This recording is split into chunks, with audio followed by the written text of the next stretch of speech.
All right. Hey, what's happening, guys? We are back in there like swimwear, damn it. Shit. And this has been a long time coming, man. This is I mean, when we do something like this, man, this is like in my top 3 films of all time.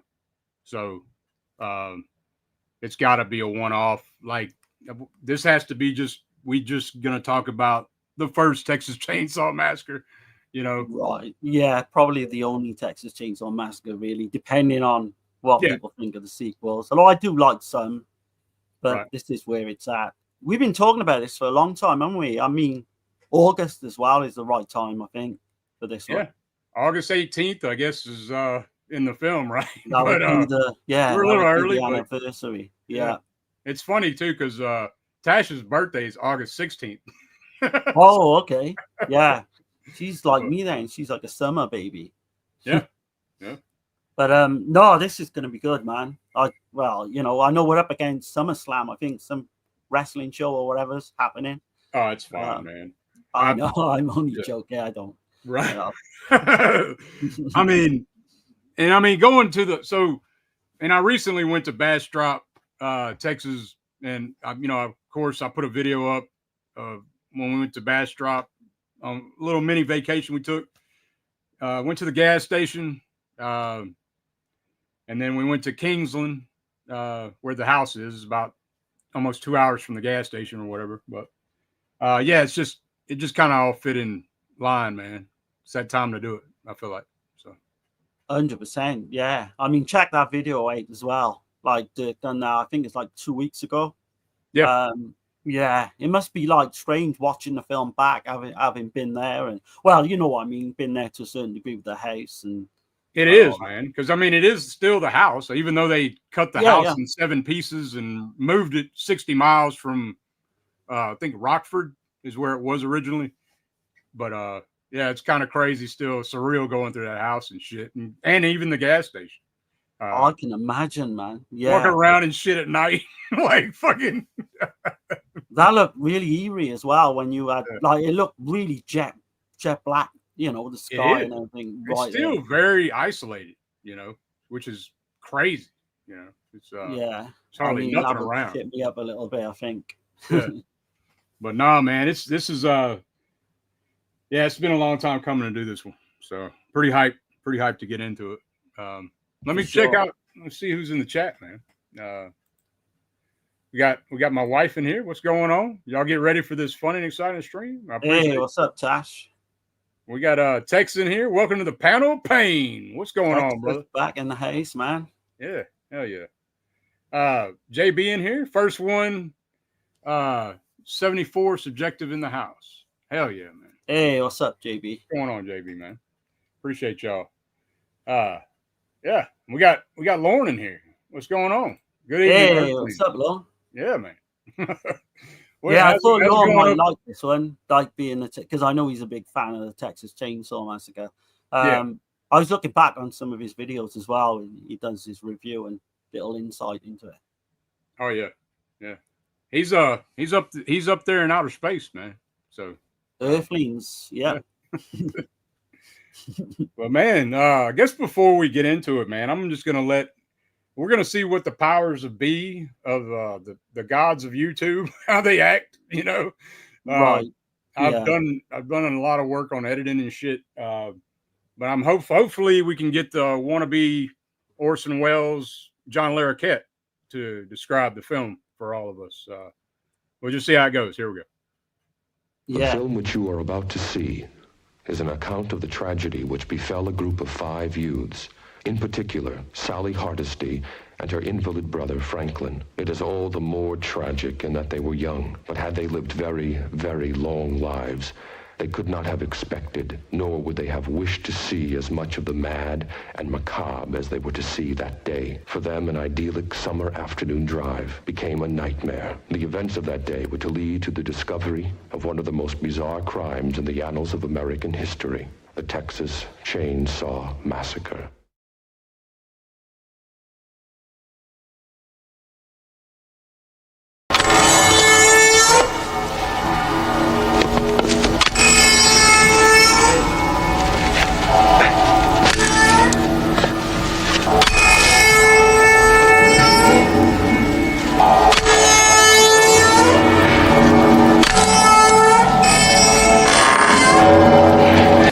unnerving in Texas is this hour's top news story.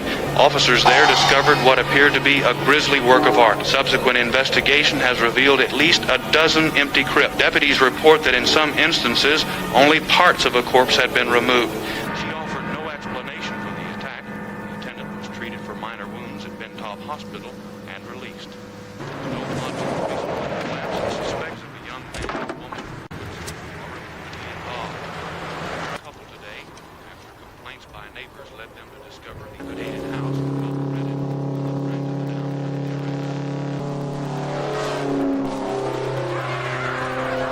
Undergoing questioning by of up to 10 feet. Civil defense official This heat is just driving me crazy. I don't know if I can take much more. The condition, regular direction of actual movement in the zodiac is, in that respect, evil. Hey, man, you believe all that stuff your old lady's hawking me? I don't know. Well, so far so good, man. I guess. That's not 10 feet, by the way. Right. Yeah. But yeah, man. This, like, I was gonna ask you, like, because everyone, like, when I was young, like back in the late 70s, early 80s, when I first saw this, everyone's talking about it, you know, in school, and this is a true story. When did you become aware when it wasn't a true story? Did you feel the same as me when you first saw it, that this is 100% real, like this actually happened to some degree? This was real in my mind, like until way later, until I guess I don't know, man. I guess maybe in the 90s is when I really first found out it wasn't real. Okay. Yeah. But I mean, we didn't have internet or nothing, you know. We had magazines and shit. I think that's where I found out. But I was 6 years old when I first saw this movie, and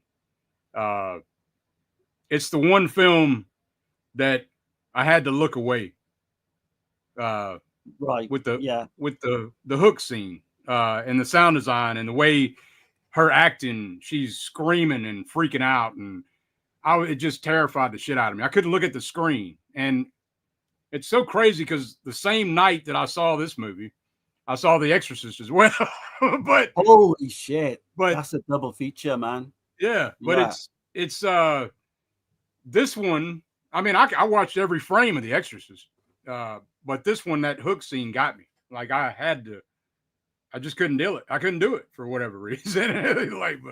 I can definitely see that. I think, and that's a good comparison as well with The Exorcist, because you're coming off the 1960s and a lot, like, you know, Psycho, which is a great film, but a lot of these kind of subject matter was not really done until the early 70s, and that's why, you know, The Exorcist is put it in like kind of a real situation, you know, with that, you know, with the devil and the exorcism and all that. And this was exactly the same, coming off the back of the Vietnam War.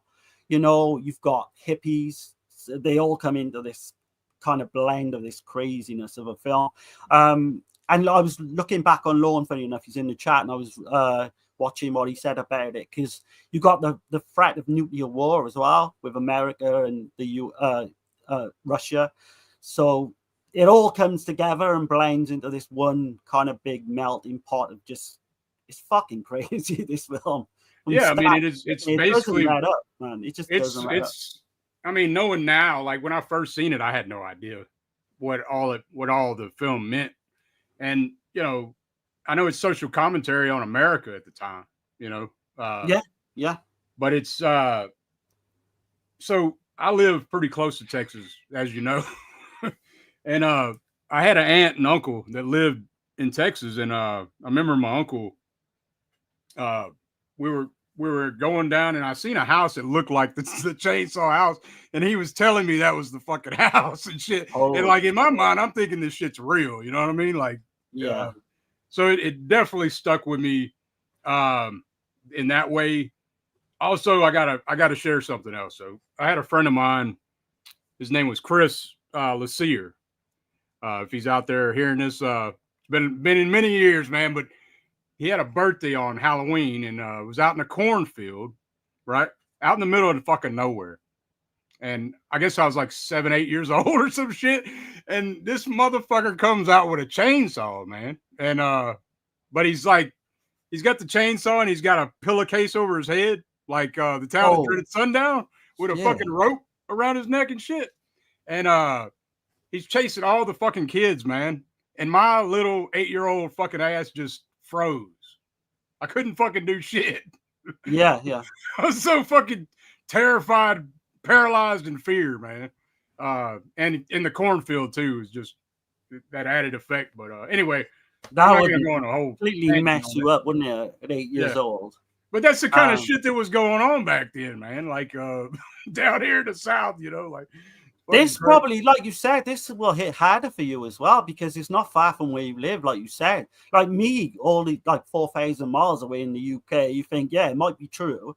It might be a true story, but that's no fucking way that shit's gonna happen to me. But I still imagine you could still relate. There's probably some crazy family that could be right next fucking door to you, you know, like we've got, you know, rural area, like country spots and all that, but and anything's possible. But living in the town where, like, you know, in Wales, like I just thought, yeah, it's nice to watch this shit, but I don't want any thought of that, you know, becoming real where I am.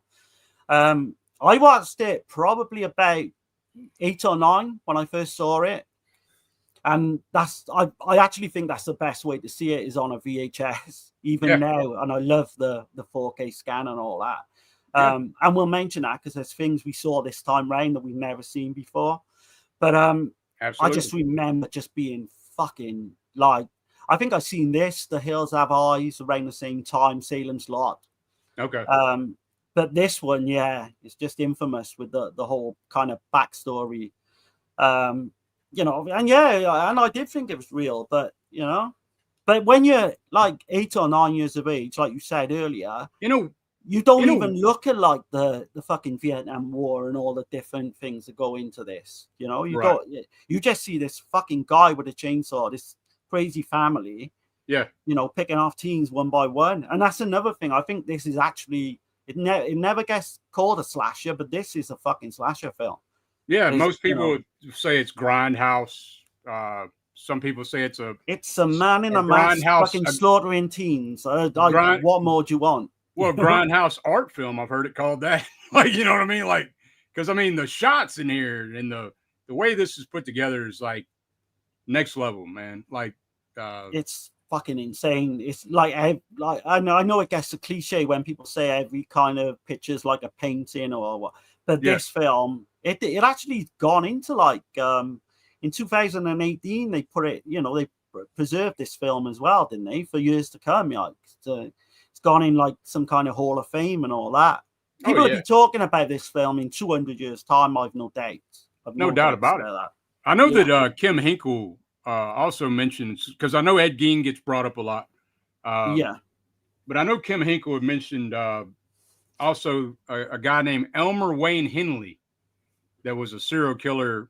He was young, and he was with an older man, and they were luring men and killing them. And I don't know if they were eating. I think they were just killing them. And that was kind of part of the inspiration of the film as well, as far as Hinkle's part. You know. Okay, I've never heard of that one, but that's serial killer.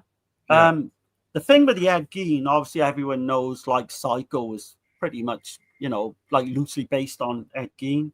Definitely. But I've got a little bit about him because I was like reading up a bit about him. So he was born in 1906 in Wisconsin. He was convicted of murdering 2 women, though he was suspected of it being a lot more. He was arrested in 1957, found to be insane. So he didn't really go to prison. He spent the rest of his life in a mental institution right up until his death in 1984. And the one woman, when the police broke in, they found this one woman literally like in the film on a fucking hook, but completely gutted. Right. Yeah. That's a big part of Pam, like the Pam kill. But the dysfunctional part about his family was his mother was very domineering. She was a big churchgoer. Right. And him and his brother, she used to, you know, just be onto them all the time, you know, don't do this, don't do that. His father was an alcoholic who left kind of early on. and he kind of had this really weird relationship with his mother. No one knows if it was incest at that point when he was younger, but like, you know, that's where a lot of these serial killers do kind of have mother kind of fetishes and shit. But he dug her up though, didn't he? Yeah. Didn't he dig his own mother up? He dug her up. I think she was in the bedroom when the police. Yeah, her corpse was in the bedroom when the police broke in, and he was making the skin suit, right? And like he wore skin and he made lampshades and shit and right. But that was because he wanted to be his mother. So what he would do is he would pick like dig up women around his mother's age as well. Then obviously deskin them, and he made this like kind of woman's fucking skin, so which he used to wear, like you said. It's bizarre, man. It is completely bizarre. His brother died in under like really suspicious circumstances in 1944. Officially they say it was a heart attack from a brush fire, but it's come to light that it was probably Ed Gein that killed him, because his brother was questioning his relationship with his mother. So yeah, I mean, I've just got that, you know. But if you really dig deep into like Ed Gein, which I've never done before, there's some seriously disturbing. Didn't he play like he was mentally handicapped too? I think he was. Yeah, I don't think he had, you know, obviously doing what he did. I thought he played that he was. I don't think he really was. Is what I thought. Oh, okay. I'm not sure on that.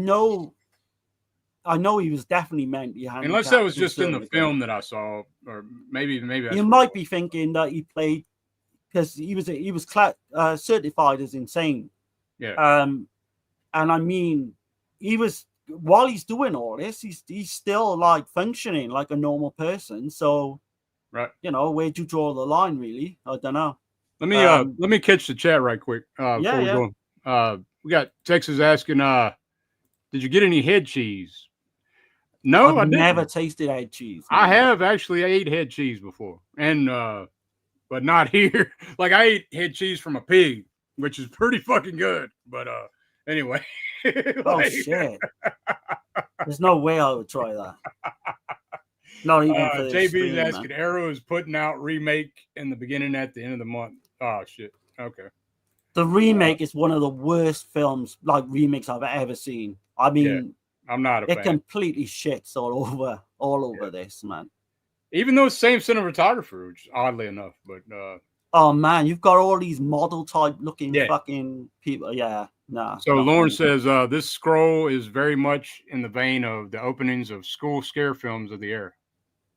Yeah. Okay. Yeah. Okay. Like public kind of films, yeah. Right. I know Hooper was like big. He was like a kind of a hippie kind of type guy, you know. And he mentioned that too. Like he had a lot of scrapes with the locals, and you know. So there's a lot being said in this film. Like Hooper had a pretty bad upbringing as well. I was reading he was literally living out the hotels when he was like 8 years of age, and he would come across fucking people pulling guns out and shit. So he didn't have like a conventional upbringing. I know it's kind of odd too, because he was very adamant, like about he was like really everybody. He was so proud that everybody was from Texas, even though everybody wasn't technically from Texas. Like you know what I mean? Yeah. I guess out of the college or school or whatever. But But let's see. JB said this movie scared the wits out of me when I was a kid. Yeah, definitely, man. It fucking still does now, man. TCM is pure anxiety. Definitely. Definitely is. It is. And they know what they're doing, like in their experimenting with things, but and I guess the amount of takes that they did on certain especially the dinner scene, and I know how hot it was, and well, we'll get into it. But Scratch Burno says growing and being from Texas, it was always talked about as being real.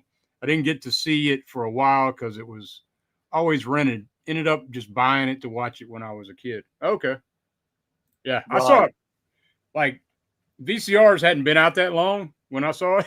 So not for us anyway. We actually rented a VCR and rented a bunch of That's what we did. Yeah. I mean, with it as well, it wasn't showed in the UK right up until the late 90s. Was when I first got to see it again after what, say, I don't know, 15 plus years. And then they showed it on Channel 4 in the UK, and I'm like, I fucking love this film anyway, you know? Texas says, the trailer used to scare me until I finally saw the movie. Okay. Oh, man, yeah, that trailer's superb. Yeah.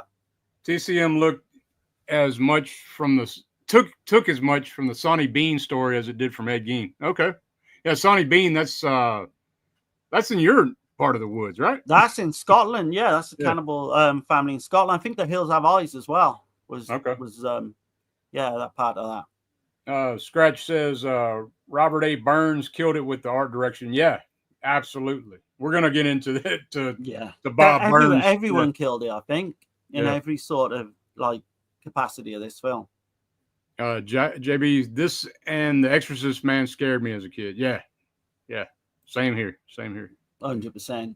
Caveman, what's going on? Congratulations on 500 plus subscribers. Yeah, man, we just hit. Thanks, man. 500. I haven't done I do appreciate everybody. I didn't do like a celebration stream or nothing, but I do appreciate every subscriber, man, that we get. So yeah, absolutely. It's cool. Alpha Romero, what's going on, man? He says, we used to play in the woods all the time when we were kids. And if you went deep enough into the woods, there was a house that looked just like the one in the movie. Holy shit. Did you talk about the Franklin house? Like the Hardesty house? Hardesty house, right? Yeah, you might be talking about either one, even the main house as well. But how's it going, Alpha? Like long time no see, man. Yeah, good to see you in here, man. We were scared shitless of that house after seeing the movie. Hell yeah. Gein was the worst the world over. In high school, I did a write-up on Ed Gein for my English class. Went into detail with it. My teacher loved it. Classmates didn't care for it. Oh God, I can imagine, yeah. Gein had a very low IQ. Okay. All right. Yeah. That's kind of crazy because he got away with a lot, didn't he? Like, because I've heard mixed stories too. I've heard that he didn't kill that many people too. So I don't know. Like, I heard that he dug up a lot of people, and he did, yeah. So the hitchhiker is kind of part of Ed Gein as well, you know. Yeah, it's kind of a gray area with Ed Gein. No one knows. Right. It's like the Ted Bundy situation, you know. He killed a lot. I think we all know that Bundy killed a lot more. But when it comes to Ed Gein, especially that shit about his brother as well. I would say John Wayne Gacy probably killed more than Bundy too, right? Yeah, possibly, yeah.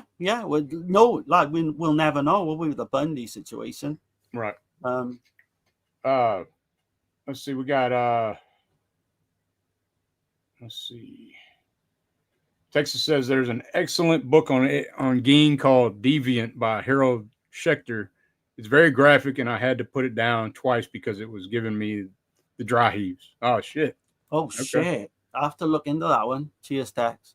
And we got Chris in here, Black Glove Reviews. He says, evening, everyone. You gents talking about a great one here. Easily top 10 all-timers for me. Yeah, it's in my top 3 films. Like, I always say top 3 because it alternates between this and Exorcist for me. So this was my number 1 actually for a long time back years ago, but it's still in my top 5. Okay. Probably in my top 3 to be honest. But The Exorcist is definitely one too. Yeah. Let's see. And then Alpha's like he's saying, Dirk, I loved your location vid. Really makes me want to finally get my ass down there. Yeah, man. I recommend it, dude. Those people are great. I mean, it's an experience for sure. I appreciate it, man. Appreciate that. JB, it is bad, Darren. I might not get the remake. Oh, yeah. The remake. Let's see. I mean, I know Arrow, they do a good job and all that. But yeah, that remake sucks. TCM is beautifully shot as well. I think that gets overlooked. Yeah, definitely does. Definitely does, man. Like, I mean, yeah. I mean, it's considered like by a lot. I mean, I guess when it came out, a lot of people shit all over it, but it's gotten a bigger upgrade on the way it's viewed now. So, let's see. Notice a lot of these serial killers have the number 13 as their total. Okay. Okay. I didn't even know All right, man. if that was the case with this one. All right. But now, man, I guess I can get into Tobe Hooper a little bit, right? Yeah, absolutely. Go for I was it. going to mention a little bit of Hooper, man.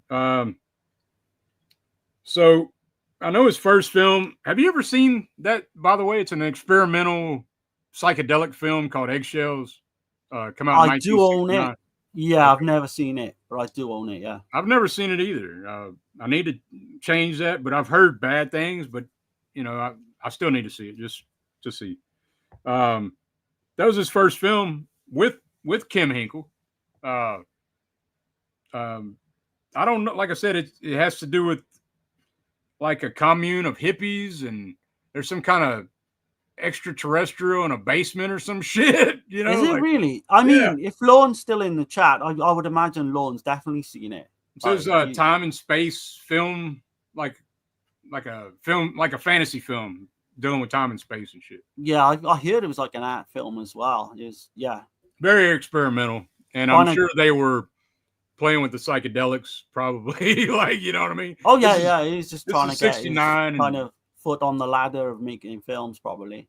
Right, and then like so he did a documentary, which I haven't seen either. Peter, Paul, and Mary. The Song is Love. I don't know. Okay. Never seen that. Then, of course, this one is the masterpiece. I don't think anybody would deny that. But I love fucking Eaten Alive too, man. 1976. I was gonna say, I mean, this is his best film easily, but I think he's legitimately done 4 masterpieces. So, like, I think The Funhouse. I know it's like, you know, in terms of a slasher film, I think it's a masterpiece. Salem's Lot, Poltergeist, and he did direct Poltergeist. I don't care what anyone says. His name's on director, man. So yeah, you know, whatever. Yeah. Like, you know, Life Force. I know. I even like that one. I mean, I don't know if you've ever seen that, but I've never seen that one. No, oh, I kind of stay away from the sci-fi stuff if I can. But no, I mean, as time goes on, you know, his other stuff. I've never seen Spontaneous Combustion. I've seen it once. I think it's not. Okay. Yeah, I can't remember nothing about it. So if that tells you something, probably. I didn't mind. I don't mind the Mangler.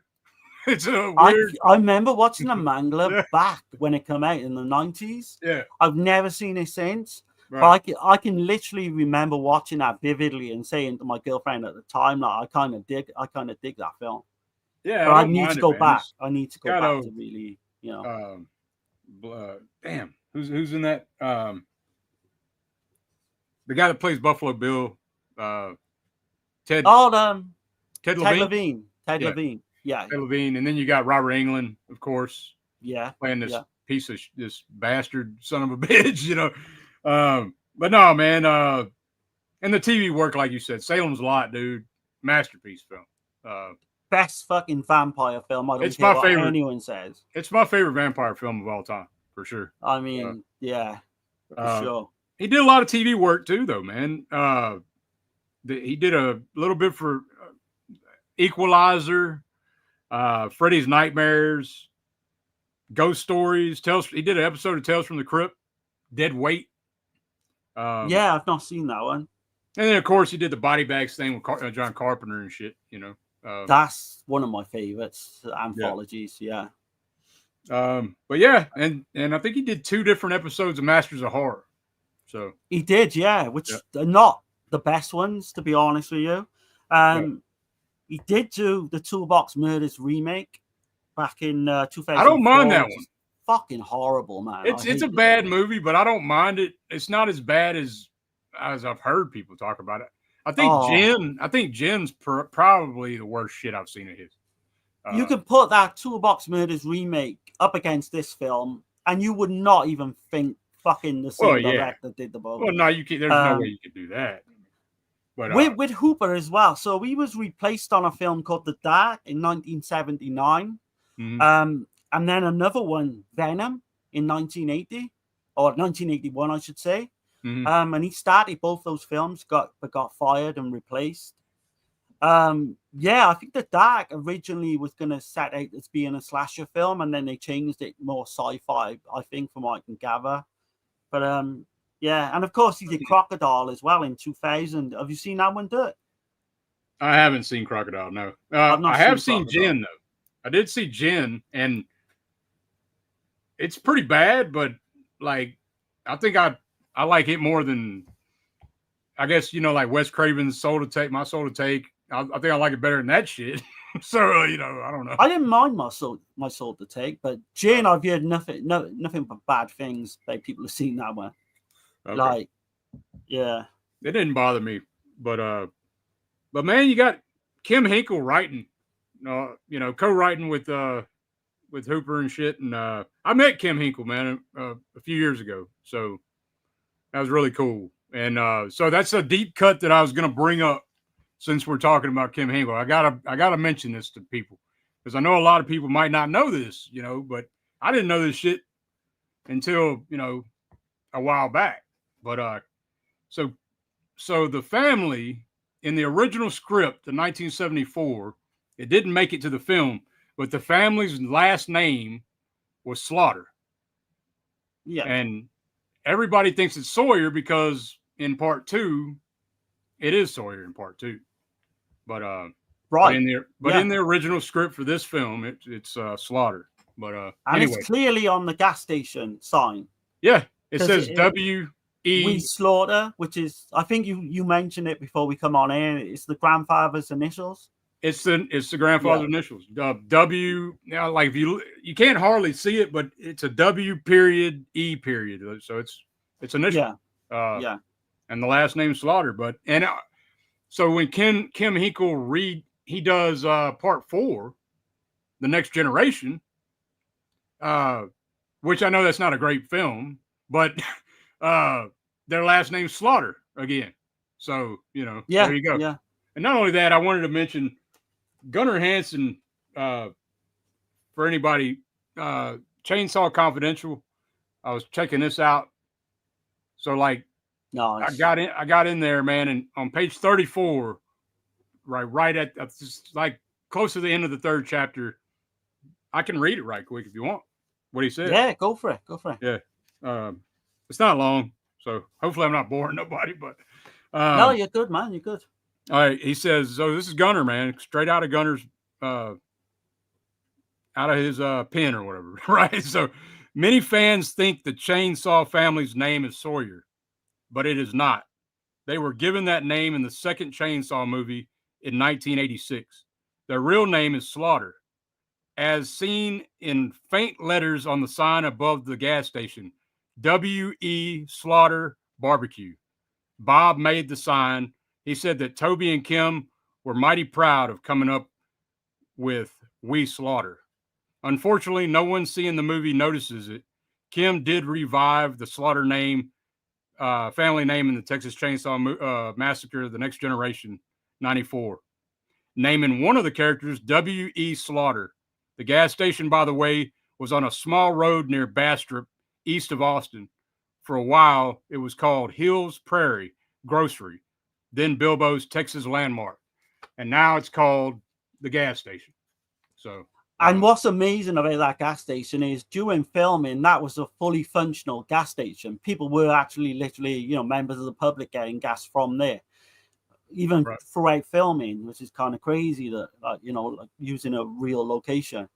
Right. But no, that is one of the benefits of watching it in 4K and high def and all that. You do get to see the sign and little things like, which we'll mention when we come talk. But I didn't know that till a few years ago about the name and, you know, and all that, because I think it was because, and I know why, because Kim Hinkle helped when the game came out, and he actually he wrote for the game and stuff, and so there's the game Texas Chainsaw Massacre, which I bought a PlayStation 5 just to play the game, and I ended up giving the damn thing to my son. I don't even play it no more. But anyway, that's fun, man. Kim Hinkle wrote. He said also he had other characters that never made the film other family members that never made the film. So I guess they kind of some of the other film, like I know Next Generation, some of those characters did. And Texas Chainsaw 3D, there's a bunch of family members as well, extra in that when they showed scenes in there. Yeah. With Kim Henkel as well. I mean, so he wrote a slasher film in the early 80s called The Unseen, which is superb. With I think got Barbara Bach in. Right. People don't really talk about that one. I think Danny Steinman actually directed it. Yeah. Oh man, you'd like it. I think you'd really like it. And of course, he wrote Eaten Alive as well. We won't mention the remake again, I don't think. But yeah, no, I'm good. But he did write Leatherface in 1992 as well. Yeah. So. Okay. And he produced several of them, right? From what I got. I think he was executive producer on Texas Chainsaw 3D. He was executive producer on Leatherface 2017. Yeah. And even the 2022, he was a producer on that. Okay. Yeah. So, well, again, less said about that one, I think. Right. I mean, let's be honest. I mean, the characters in the first film, they're all schizophrenic, and it's perfect because the fucking franchise is schizophrenic too. You know what I'm saying? Like, it don't know. Like, it is the most uneven. Yeah, the most uneven kind of timelines, and they don't even match up in Texas Chainsaw 3D. The timelines with the fucking phone issues and all that. I kind of like it. I do enjoy that. That's the one I do actually enjoy. I do too. I don't mind 3D, but I mean, if I had to, if I only had the first one, I'd be okay. I'd be all right. You know what I'm saying? Like, I don't have to have part 2. I don't have to have, you know what I mean? I mean, I like part 2. I do like part 2 a lot. It's more comedy. Yeah, yeah. Leatherface is good as well. I think there's 2 different versions of that as well. The third film. Yeah. You've got Ken Forey. I think he gets cut out in certain parts in the one cut. But after that, Return to Texas Chainsaw Massacre. I can watch it. I don't mind it. But after that, it's just man. And I'll say though that like so Tobe Hooper and I could kind of see that, like he wanted this to be a dark comedy film, but nobody got that. You know what I mean? And there is very dark. There's parts of this film, right? Yeah. When we go through it, certainly with the cook, that I was just. It's in a scene where it's supposed to be fucking terrifying, and it is, but some of the shit. The one-liners and stuff that character comes out with, I was fucking laughing my ass off, man. It is, man. And I mean, if you watch the film, like I do highly recommend anybody that hadn't done it, watch the movie with Tobe Hooper, Gunnar Hansen, and Daniel Pearl commentary. Yeah. It's a lot funnier when you watch it with them. Like there's like you say, there's dark humor throughout. Yeah, and I just think it went over people's heads, like you know when they first. Well, Hooper, like a lot of people said, he was a weird dude, man. Like a lot of people said, it's a strange guy, man. Like you know. I went back. Funny enough, you told me about that interview we did with William Friedkin, where the two of them were talking about this film. Yep, that's up on YouTube if people want to check that out. That's awesome. I really dug that, man. Yeah, they both get to put their hand in the concrete, right, in Hollywood. Right, yeah. And that's a great, like, almost an hour with Friedkin. Just an hour of 2 of the finest fucking filmmakers, just 2 of my favorite films. Man. Yeah. Oh, yeah. But, yeah, man, Kim Henkel, man, he was cool when I met him. I really wanted to try to get an interview with him, you know, but he wasn't going for that, you know. But okay, I would imagine he's asked that on a daily basis. But I ended up buying a poster from him, so he signed it. He only had, I think he said he had like 300 of them in existence or whatever. So okay, I've got like a reprint of the same image, same poster. Yeah, but it's not worth nothing. But I love that image, the original poster art, the white. Yeah. But yeah, man, this is shit, man. I know we're kind of going on a bit. We haven't really even got to the film. I'm going to warn people. This is going to be like I would imagine this is going to be like a 3-hour like stream. It might be, man. But the I mean, warning, I can't call what it's going to be. It's just going to be what it's going to be. No, I mean, we're going to go through every scene. We're going to go through Right. all the cast. We're going to go through, you know, as much as we can Texas Chainsaw. So strap yourselves in. Yeah. Let me catch the chat right fast, and then I'll get and then we can get back into it a little bit. Yeah. Let's see. Salem's Lot is a gem. Hell yeah. Masterpiece. Yeah. Definitely. Lawrence says Eggshells visually is very similar to TCM, but it's a very different experience and not entirely enjoyable. Okay. I've heard that with the visuals. Yeah. Hooper's Toolbox Murders, not a remake in any real sense, is a hidden masterpiece. I don't mind.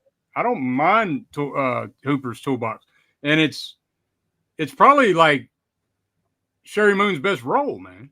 You know. She's like in it for 10 minutes. And that's what I'm saying. You know. Yeah. You know? I wonder if we get to see her ass in that one. I'm not sure. I just couldn't get on with it. I mean, I've gone back and watched this since and just still felt the same. It's no way near the original Toolbox Murders, but the whole look of the killer as well. Oh, the original Toolbox Murder I love, but the look of the killer in that 2004, like I don't know, it just didn't work, man, for me. Scratch says the VHS cover for Night Terrors is awesome, has Robert Englund, but the movie's pretty weak. Okay, that's I've always wanted to see. I've never seen it either. Yeah. Jen is heartbreaking. That's where I heard it from with Lorne. I remember it is, man. But if you watch like the last, like if you watch, y'all let me know if you watch Jen, My Soul to Take from Wes Craven, John Carpenter's The Ward. Like out of the last films they did, like I don't know, man. I think I could deal with Jen. I don't know. But is Jin better than Dracula 3D? No. Argento's? No. No, and that's hard to say that too. But I was going to say that. Yeah. It's not. Dracula, that's not saying a lot though. Oh, no, yeah. Let's see. Black Glove, Love the Unseen. Next Gen is the truest sequel to the original, in my opinion. Yeah. I mean, Kim Hinkle, man. Yeah. I do enjoy that film, believe it or not. I really do. Well, I mean, Hooper did direct part 2, though, right? So 2 is more. There's more like comedy.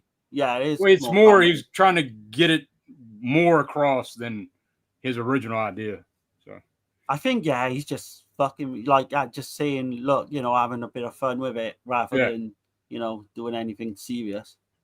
Let's see. I have TCM 1, 2, and 3 in the beginning, which I do like.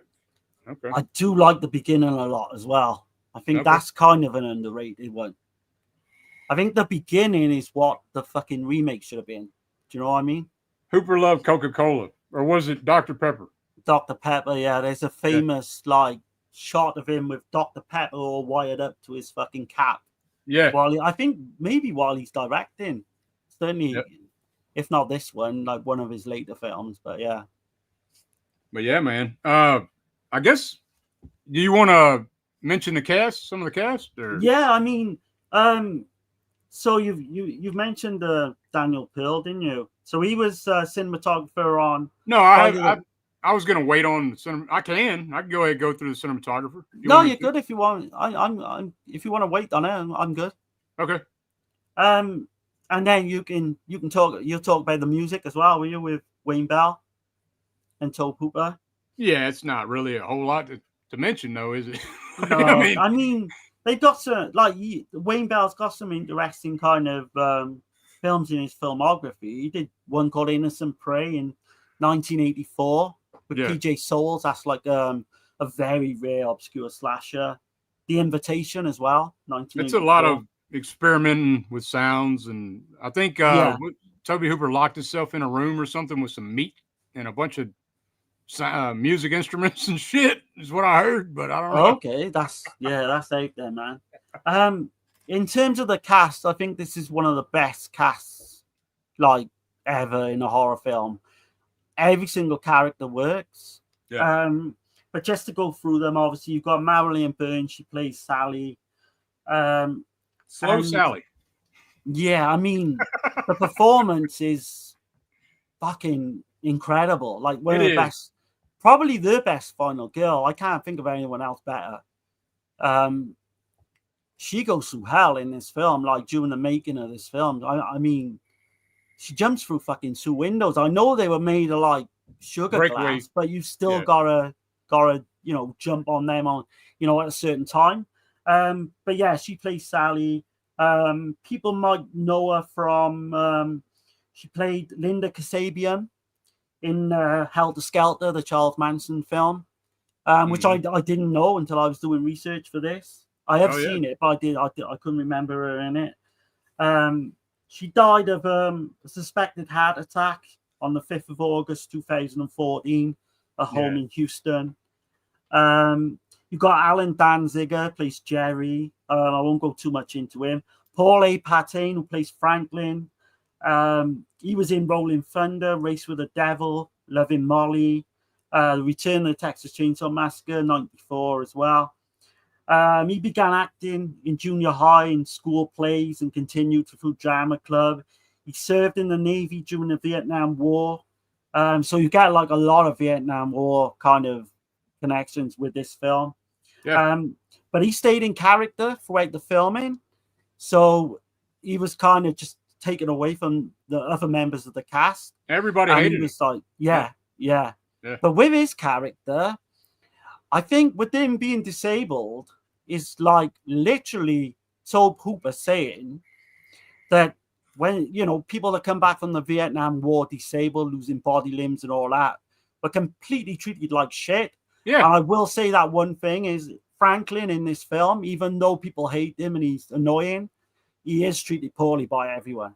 You've got to say he didn't want to go in the first place. When they do get to where they're going, they just forget about him. They don't think about he can't maneuver around in this fucking old fucked up house, he's just forgotten about. And I mean, he gets the worst end of the stick with the fucking hitchhike, everything.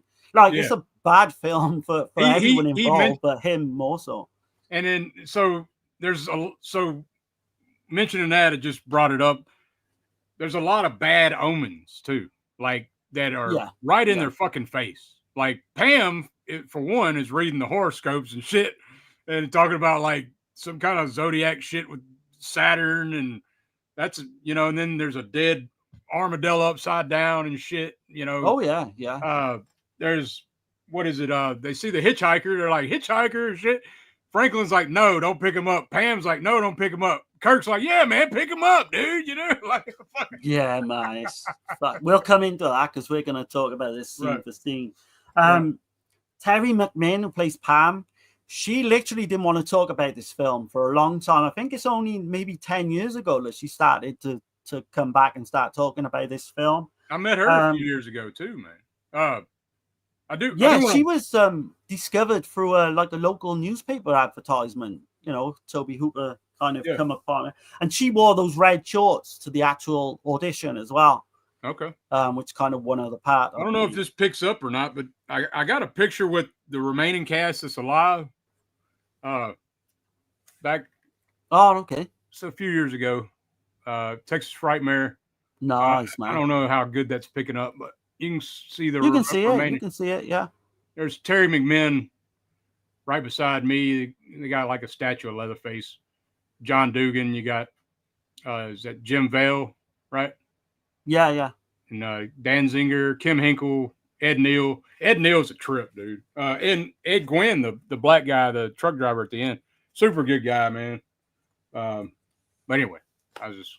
But yeah, talking about Ed Neal, yeah, I mean, he didn't do some of the best films, to be honest with you. He did a film called Future Kill in 84. He did some really bad slashers. I think Mr. Hell, 2006, Butcher Boys. He did star in Murder Set Pieces, which is kind of an infamous film from 2004, which I've never seen. But he was born in Houston, Texas. He was a student in the college in Jacksonville, Texas. He auditioned for TCM on a whim. His performance was helped by his theater background. And he was a big kind of improviser. And if you see him, Dirk's obviously met him, he just pulls out all these funny characters, doesn't he? Funny faces and all that. And doesn't he collect sell posters for a living now, I think. Yeah, he sells one sheet posters, man. Like, yeah, like vintage, proper fucking. Yeah, dolls. He's got ones. the TCM posters. He's got posters, all kinds of different shit. But he'll come like you pay him, man. He'll show up to whatever event you pay him enough money. like he's. I can imagine he's one that known always to go to gets bars. Yeah. He always gets a good line, probably as well. Because for me, I've sat there and talked to him and didn't, he didn't have a big ass line because that's surprising to me, man. Right. But I mean, you're thinking like not everybody's going to know the Hitchhiker, from TCM. I guess it just depends on the crowd too, though. I think for me, I love everyone in this film, but he's the standout, I think. But we'll come into like that. Jim Seedow too. Yeah, Jim Seedow. So he was in the sequel in 1986. Right. He served in the U.S. Army Air Forces during World War II. He worked a little bit in radio in Chicago. Met his wife. They had 3 children. He moved to Houston, Texas, where he became like a huge figure in the local theater scene. He died in 2003 at age 83 from emphysema complications. But man, he's just so good in this film, which we'll mention. Lauren's got a good point. He says the 2 families are mirrored. Franklin is the Leatherface of the normal family. Okay. Yeah, I can definitely see that shit for sure. Yeah, like unconventional fucking the way he's treated, Yeah. Same, pretty much. Absolutely, I didn't think of that, to be honest, but yeah, 100%. Gunnar Hansen, obviously, got to mention him, Leatherface. I feel like Franklin and the Hitchhiker are a lot alike too, though. Like the way they, because the part in the van when he's like, what would he's like talking about cutting himself in the hand and shit, and Kirk's like, you're just as crazy as he is, and all this shit, but I don't know. Franklin's fucking nuts, man. He does say some weird shit. You got to admit that shit with the fucking, Yeah. I mean, literally I've got scene for scene. We're going to come into that. Yeah. But Gunnar Hansen was an Icelandic-born American actor, an author. He was born in Reykjavik. Poet too, right? Iceland. Yeah. What's that? He was a poet as well. He was a poet. Yeah, he was a lot of things, man. He was theater actor. Marilyn Burns very fucking high IQ. What's that? Didn't Marilyn Burns find Gunnar? Right? For the film, you mean? Yeah. I'm not sure. So literally he moved to the US at age 5, living in Maine until he was 11 years old, settling in Austin, Texas. He studied at the University of Texas. Before acting, he was a computer operator and he was a bar bouncer because he's a fucking huge guy, and he. Which you could, no doubt. But he auditioned for TCM after hearing it was being filmed in Austin, and he observed like mentally challenged children as well to getting. I think everyone knows the story. In the book, he says retarded in the book. Oh, like, okay. He's like, but when I was reading, he was saying that he studied these mentally disabled people, and he was so he was looking at 3 different people, and he was trying to get character traits for the character, right? But he wanted them to gel and be natural, and then he did it so well that they actually thought he was a patient. Oh, okay. Yeah, he was in there with where. I was going to say that's where I'd like to get hold of that book at some point as well, because there's a lot of stuff I've heard in that book that's not. Oh, it's good not read, as well man. known. And it's not. It's not long. Like I said, it's like 200 pages. Easy, quick read, man. But I've only scratched the surface of it. I got about 3 3 chapters in. So I think on his audition as well, like he filled the whole door when he walked into the room, and Tobe Hooper was like, I think this is the guy for the part. But all that stuff at the end, which we'll come into when he's doing that fucking dance with the chainsaw, all of that was improvised. None of that was in the script. It's just kind of a happy accident. Right. I want to mention Ed Neal was also in Vietnam. He was, yeah. So he was 27 years old. He was in Vietnam. He said that He was in the Army. He said that it was harder doing that dinner scene than anything that he did in Vietnam. So right, and he was another one. He said being in Vietnam, he picked up on all these like all the fucking soldiers, like, you know, all their isms where they like, you know, got ticks and all that.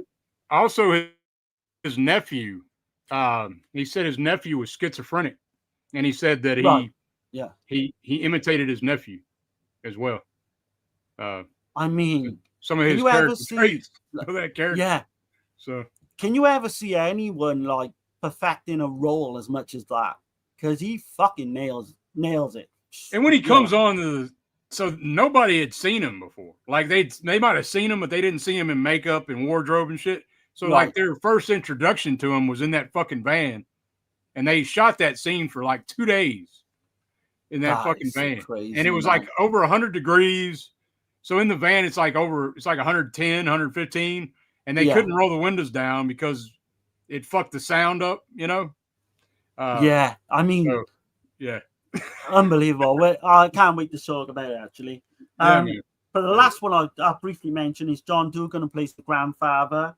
Yep. He was just 21 years of age when he did this. During filming, he had a heavy makeup, you know, obviously to age him, and that took hours. And I think like 7 hours to put on.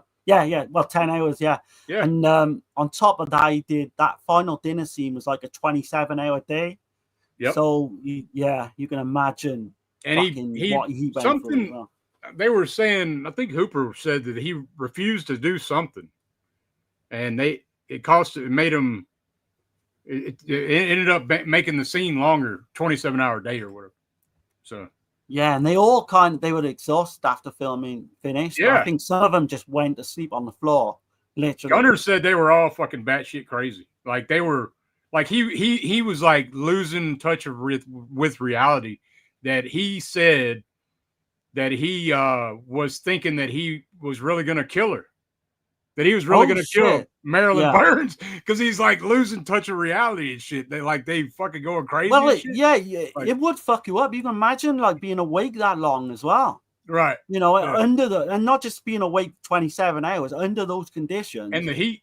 And I think he had to wear that same that last shit that he was wearing, the suit and all. Like right, the whole filming, It's like 16 days, man, without washing it. And fuck. And Marilyn Burns as well. She wore the same outfit. And they had to take her outfit off every night after filming and preserve it because of continuity. Yeah. And at one point they wanted her to actually lose her top. Tobe Hooper was on about her going topless in the film. But then he went against that idea when he realized he wasn't going to get like an R rating. He was trying to get a PG rating, I think. Yeah, that's what I mean. Briefly, you can just talk about Ed Gwynn, the cattle truck driver. Oh, man, that dude is super nice guy. And that guy, man, I mean, he's almost I think he's at like every Texas Frightmare. I got nothing but great things to say about that guy, man. He only charges $20 for his autograph, and that's you can't fault that, man. No, man, and he'll sell you the wrenches too, though. He sells those wrenches, those pipe wrenches. Oh shit, really? He sells those for more, but I mean, he obviously signs them, yeah. But man, I'd love to fucking get something like that. Yeah. And even though he's literally in it for like a minute or two, I just love his performance when he gets out the truck and he starts to fucking. Well, you can imagine the horror on your face when you got that. When he's hauling ass in it. He nails him with that damn pipe wrench. Holy shit! Yeah, and we will come into it, but is it ever what happened to his character after the film? Well, he said that he joined the family. He said if you watch part 2 when they're at the fucking chili contest, you see him with the family. Like, he's in it. Yeah, at the chili contest, like when Drayton is fucking winning the contest, you know. Yeah. Oh, shit, I've not seen it. So he always says at the conventions, he always tells people, I joined the family. That's what happened. You know? Oh, right. Oh, yeah, he's just fucking with you. He's probably a different character in part 2, isn't it? Yeah. He's just playing like a Yeah. It's fun. But the last one is John Larroquette. I can't even pronounce John his fucking name. Larroquette. Larroquette. Yeah. And he's a narration. He was an actor too. He did Altered States in 1980, Cat People in 82, Hysterical, Life Force, Twilight Zone the movie. So yeah, you know. I remember him. He did it as a favor, this film, as a favor to Tobe Hooper. Yeah, Tobe Hooper gave him a joint, I think. A joint and a bottle of whiskey. Yeah. Literally, and then he just did it as a favor. And that opening that you've played is so fucking iconic, man. People, if you don't know the Texas Chainsaw Massacre, but you know that intro when that's played, you know? Well, I remember seeing that as a kid and hearing that, and I was like, "Oh shit, what are we getting into?" You know, like it just puts you grabbed me like uneasy, doesn't it? It gives you this uneasy feeling, like Lawrence had anxiety feeling, and then it never fucking leaves you. That feeling of anxiety for the whole film never leaves you. But yeah, I mean, I don't know if you want to go through the comments before we start to go through the film. I'm not sure if there's been many comments actually. Yeah, there has. Let's see. The cast was memorable, definitely, Darren. Hell yeah. Oh yeah, man. Yeah. Rolling Thunder is a great film. Tommy Lee Jones is in that with, I don't know, Devane, I think. Devane. I've not seen it. I've not seen that one. Okay, I haven't either. The Two Families. Oh, I read that. That Franklin actor nailed that role, and the Hitchhiker guy also definitely. Marilyn Burns was also in Future Kill as one of the gang members, another Austin production. That's right. Yeah. Along with Ed Neal. I haven't seen that. I haven't seen Future Kill. So I've heard bad things, to be honest. TC Family is quite big too as the films go on. Yeah, they expand. They get more and more, don't they? Yeah. That scene in the van was just brilliant as at the start of the film. Nam was a great undertone for the film. Yeah. I also think it's speaking on rural people versus suburban. Absolutely, like a class thing. Yeah. And, definitely. Let's see. That's the Texas heat, man. Yeah, it's a Texas thing for sure. I love when they talk about how it was during filming. Yeah, man. Justin Marino, what's going on? What's up, man? Panel of Pain. What's happening, man? What's it gets up, under man? your skin like no other film, right? 100%. That's Texas, a good way of putting it. Yeah, man. Yeah. Hell yeah. Oh yeah, man. By the way, I just wanted to go ahead and do this. Get this in here. You like it? You like it? You like it? You like it? You like it? You like it? That'll be $2, by the way. Yeah, that'd be $2. It's a great picture. I know, and it's man. Fucking these scenes that we're gonna mention. Yeah. I'm gonna go on to the clip too, man. If that's cool with you. Yeah, that's cool, man. All right, here we go. Hey, fella, I'm gonna run off with the girl a minute. You don't mind, do you? Honey, I'll get you. Hey, folks, let us through here. This girl's granddaddy's buried here. Things happen here about they don't tell about. I see things. You see, they say it's just an old man talking. You laugh at an old man. There's them that laughs and knows better. That's the old slaughterhouse. They bash him in the head with a big sledgehammer. Oh, that's awful. That starts squealing and freaking out and everything. Come up and bash him 2 or 3 times. Now they got this big air gun that shoots a bolt into their skull and then retracts it. Franklin, I like me. Please stop doing that. That's terrible. Hitchhiker? What does he look like? Oh, he's weird looking. No. I got an uncle that works at a slaughterhouse. Hey, my brother worked there. My grandfather, too. My family's always been in me. With the new way people put out of jobs. I was the killer. See, they make head cheese. They take the head and they boil it, except for the tongue. They scrape all the flesh away from the bone. They use the jowls, muscles and the eyes and the ligaments and everything. It's really good. You like it? What do you do? What are you doing to yourself?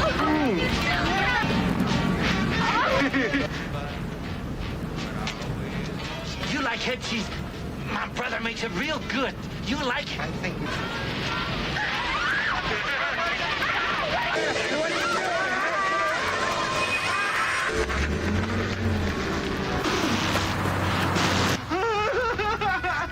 That's the last goddamn hitchhiker I ever... Yeah, every time you see that scene, it just gets crazier and crazier. But it seems, yeah. And I guess it messed up, but he's supposed to say, like, I guess I edited it wrong or something. He says that's the last goddamn hitchhiker I pick up. I mean, that would put you off, wouldn't it, for life, literally? Yeah. But yeah, so we've had the opening narration. We showed that. But I do want to touch upon some of these scenes. So August the 18th, 1973 is where the film starts. You hear this grave digging. You see and hear photos of these dead bodies. Like you can hear the flash camera going off. But yeah, I know Dirk's got something he wants to say about this scene. So like I've seen this film so many fucking times, so many times and through the years, and so like it just clicked this time, man. Maybe I'm fucking slow or something, but like I was like, it just dawned on me this time. I was like, man, that's the hitchhiker taking pictures of the fucking dead bodies and the digging and of the graves and shit, you know.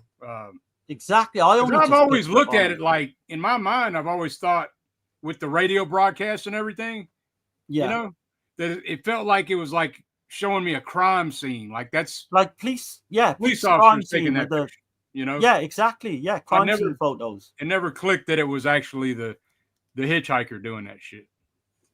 So you've got the grave robbers steal several dead bodies from a cemetery near Myrtle County, Texas.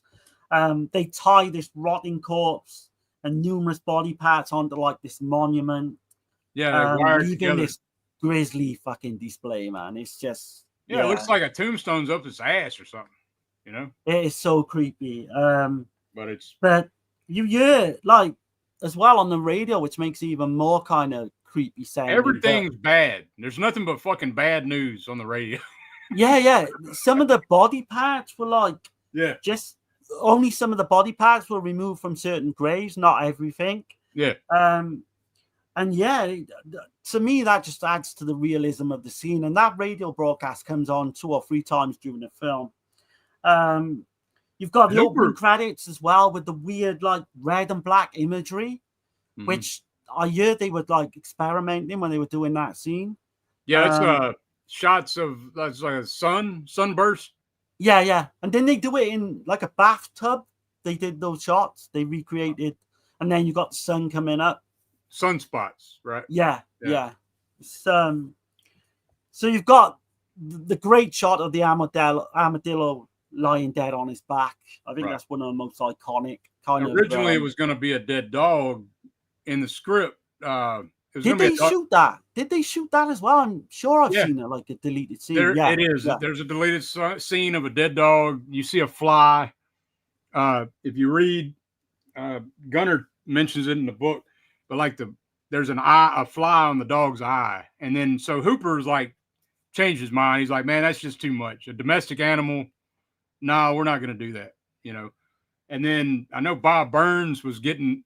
He found a dead horse.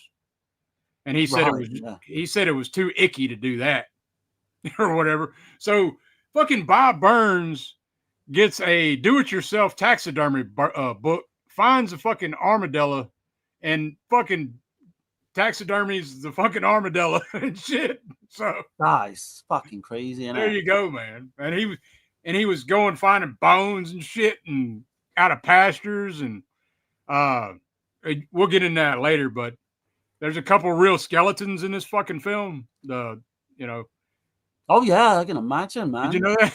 Like, yeah. You could buy real skeletons from India cheaper than the plastic skeletons. Right. So, shit. Yeah, Bob Burns is like fucking crazy as hell, man. That's what makes it so authentic, this film. Right. But you've got, your typical 5 teenagers that are on a road trip. And if you keep hearing that radio broadcast in the background, it describes police in Indiana have been unable to identify the bodies of a young man and woman discovered by children in a gymnasium. They had stab wounds and their features were carved away. The man's genitals have been removed. Police originally thought it was 2 women. And if you listen to little details like that during a film, which I've never done before, fuck, man, it heightens your anxiety, man. It does, yeah. Really... Hooper said that was a big inspiration of the film, too, because they were hearing from San Antonio, they were hearing all these grisly deaths and shit, traffic reports, talking about brains and bones and shit on the fucking highway and shit like that. And he was like, it kind of inspired him. Also, probably most people know another big inspiration for Hooper. He was in a fucking shopping mall, right? And all these people were like, it was just packed. It was like Black Friday time or whatever. And he seen a chainsaw and shit. Like, so he was like envisioning in his mind killing all these fucking people with the chainsaw and shit. As far as a way to get out the situation, like, because to get the fuck out of there. Then, like, even more so on the radio again, like, police in Dallas arrested a couple after neighbor complaints to find their daughter chained in an attic. It's so fucking dark, man. Like, everything. It's just nothing but bad news, bad omens. There's bad signs throughout the whole shit, man. Like, especially after the hitchhike. Like, oh yeah, let's pick the hitchhiker up. So, I know when this film came out, after it came out, that hitchhiking went way down. Went way fucking down after this film came out. Oh man, and like, this was as a far product as him getting picked up anyway. So this is the product of its time as well, isn't it? Like, because up until the early 70s, you didn't really get news broadcasts, much. I know they were covering, I would say, actually up to the Vietnam War. Most news kind of outlets were like just normal stories and that, but like just everything in the 70s, they just said it how it was. I mean, you couldn't come out with some of that shit even nowadays, I don't think, on some of these radio stations. But yeah, you've got Franklin, the invalid brother of the group. He's taken outside to pee in this tin, like, and this oncoming truck fucking comes from out of nowhere, causing him, like, straight away he ends up going down this bank on in this wheelchair. And that wheelchair was actually hired, I think, from a hospital. And it was one of the big old clunky wheelchairs. Well, I know he wasn't gonna. That's Pertain, right? He wasn't gonna do. He wasn't gonna do the scene. He said if Hooper would go down that damn hill in that wheelchair, he'd do it. And then he said everybody started fucking doing it. And he's like, well, fuck it, I'll do it. Then he did it. And if you notice, he's got a check in his pocket. So he got his check before he did that scene. That was like the last thing he shot.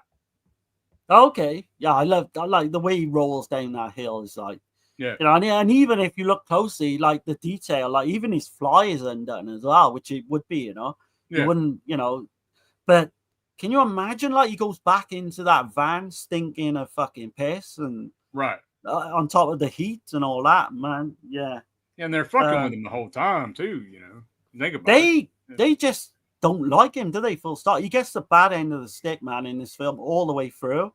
And I get it. He's annoying. He's kind of the invalid brothers, kind of, you don't want him along. He's the burden. Yeah, the burden. That's what I'm trying to say. Right. You've got Pam Terry McMinn. She's like got these really weird views on astrology. Yeah. Yeah, man. Some hippie, man. It's like hippies versus I don't know. Like, what would be? It's also about like the new way taken away from the old way, too. Right? Yeah. Don't you go on about Saturn as well being like a major part of like retrograde Saturn or I don't know. It's over my pay grade, but Oh yeah. But then you've got a great scene there where they stop off at the cemetery to check from the grandfather. Sally and Franklin's grandfather. I want to make sure his grave wasn't robbed. Yeah, I guess, you know. That clip you played, that old man, that is just so good. The way I mean, if you listen to what Franklin that old drunk is saying, that's some weird shit. That's creepy too, you know? Like he says, I see things happen here. Yeah. I don't tell about. And then he laughs, and it's just so, And it's like, he must be like just hanging out at the cemetery seeing fucking hitchhiker doing his thing, you know? Yeah. And didn't you find but the workers in that graveyard as well? Like when Sally comes along, they kind of like, to me, they seem a bit pervy. Yeah, he's like, hey man, I'm gonna grab your girl for a minute, man. Okay. Yeah, you know, and she's obviously a very attractive blonde, you know, well endowed. And then they try and so they're all kind of pervy and that as well. But that scene is great with the drunk. I think that completely makes that scene, man. I don't take it as he's being pervy though. Like I just think he's just being. There's a lot of people like that in Texas, man. Like that's just the way it is. I mean, they didn't do it to Franklin though, did they? And it was his grandfather as well. But yeah, maybe I was just picking up on something there. But it is kind of strange. He's like, I'm gonna grab a girl for a minute, man. Yeah, it just takes her away straight. It is, yeah. But then as they're going, you know, traveling on, they smell the old smell of the slaughterhouse. As they drive past. Yep. And that's got a big kind of part of the plot, really. So the Slaughter's family had all like been working in this slaughterhouse. The grandfather was very good at what he does. You know, he used to use the fucking hammer, which comes in later. Yep. Sledge. And it's better that way with the sledge. But the sledge versus the automation that's coming in, like industrial versus you know, jobs are being taken away, and it's got that. Well, this is it. This is what in a way tips the family over the edge. You know, all their jobs have been taken away. I know the cook or the brother. You know, is he a brother or is he the fucking? Yeah. He's not the father, is he? No, he's the older brother, but he's playing the role of the father. He's right. Yeah. And he's different than the other two because he wants to be looked at like a respectable person. He is actually a respectable businessman in society. Absolutely. Where the other two are just kind of like, I mean, they're all fucked up. They're all schizophrenic, obviously. You know, I think. But if you want to find something redeeming in one of them, it's him, like the cook, because he actually says, I don't want nothing to do with the killings. Just get on with it. Right. So he's got like a moral part of him, but then you still see him skits out and fucking go back to the crazy shit too with his brothers, you know, like he's the older brother, and there's three, so it's what is that? That's 4 generation, right? Of men, in this family, and so he, like I said, he's taking the role of the father, but Grandpa's actually their father, and it's like a Texas thing. They call him old grandpa, right? Okay, yeah. But that's a Texas thing. That's really their dad. So, you know, like I've never seen an actor, right, Jim Sido, I've never seen an actor do this before, where he can be the nicest person, and then just all he's got to do is that fucking smile and change his face, and he's the most fucking sadistic person on this planet. Like, he could do that effortlessly, which is like, not many actors can do that. I mean, him and Ed Neal are the strongest to me. I mean, they're all great. Don't get me wrong. Marilyn Burns kills her role as well. But I'm saying, like, Sadow and Ed Neal, man, holy shit. They work off each other so well. Yeah. Especially in that dinner scene where they end up having to go at each other and all that. But like one thing I found with this film, I didn't realize as well that Leatherface does not come into this until the 35-minute mark. Right. And it's only like 84-minute film. Yep. You know, he's not on screen that much if you think about it. Again, I'm sure we'll come into that as we go. You don't need to be though. No, because he's iconic in every way. And those kills happen like bam, bam, bam. Yeah. You're like, damn. Absolutely, you know, and I mean, you showed the clip. We don't have to go through it too much, but you've got, you know, they pick up the hitchhiker, right? And Franklin comes out with our line, and I think we just picked up Dracula, And yeah, it's just and then one he of the says, greatest lines ever. he also says they got a whole family of Draculas, you know? Yeah. Oh man, it's just the hitchhiker, just the way he is, man. Just what's that fucking like red stain he's got as well on his face? It looks Is like it a blood? burn or something, right? Yeah, I always thought like sure. it was like a burn or it's a birthmark, but whatever. I always thought maybe but maybe a birthmark or even blood, but it doesn't even look like blood, does it? It doesn't look like it looks like some kind of burn too, though. I don't know. Maybe the fucking cook fucking burned him with something. That would not surprise me. That would not surprise me, man. But yeah, like you say, he's talking about the fucking sledge. It's better that way, and fuck, they man. die better that way. And he's like, "Why is that?" He don't really. That's some of the him. best dialogue you'll ever get, man, in a film. And even just fucking grabbing like Franklin's penknife and cutting himself, and man, it's. And you notice, so this is something else I picked on, and I guess I never noticed before though. Like when he takes the knife, back when he gets the knife back from the hitchhiker and shit, then Sally asks, they stop and get barbecue at the gas station, and Sally's got the barbecue and shit, and she asked Franklin for the knife, and they ain't cleaned that knife off or nothing. She starts she starts cutting the barbecue up and shit with that knife. Yeah. Do you know? So the scene with the hitchhiker in the bus, right, when all this shit's going down. Yeah. There's a fucking song playing on the radio. It's called "Fool for a Blonde" by Roger Bartlett, but it's referred to as the Sidewalk Cafe song. Yeah. That just adds to the scene for me, because you've got this innocuous song playing in the background and all this crazy fucking shit going on with the hitchhiker, and they're so far apart from each other, but in that scene it just works. Right. And I was thinking, so I know you probably haven't seen. I'm not going to mention it too much, but like, so Terrifier 2, there's a scene called the Clown Cafe scene. Okay. And then when I was watching it this time, I was like, man, I bet you that's what he was kind of paying homage to Texas Chainsaw, you know? Yeah, I've not seen it, but now you said that, almost 100%. Yeah. Yeah, because it's almost in that same vein. But I mean, and there's a couple of songs that play in the background in the van, like just kind of creepy, right? Yeah, creepy. Yeah. They just don't go with the scenes, but it just works for some reason. Yeah. You've got Pam there, and she's saying Franklin's horoscope, and this is his horoscope: travel, long-range plans, and upsetting persons around you could make this a disturbing and unpredictable day.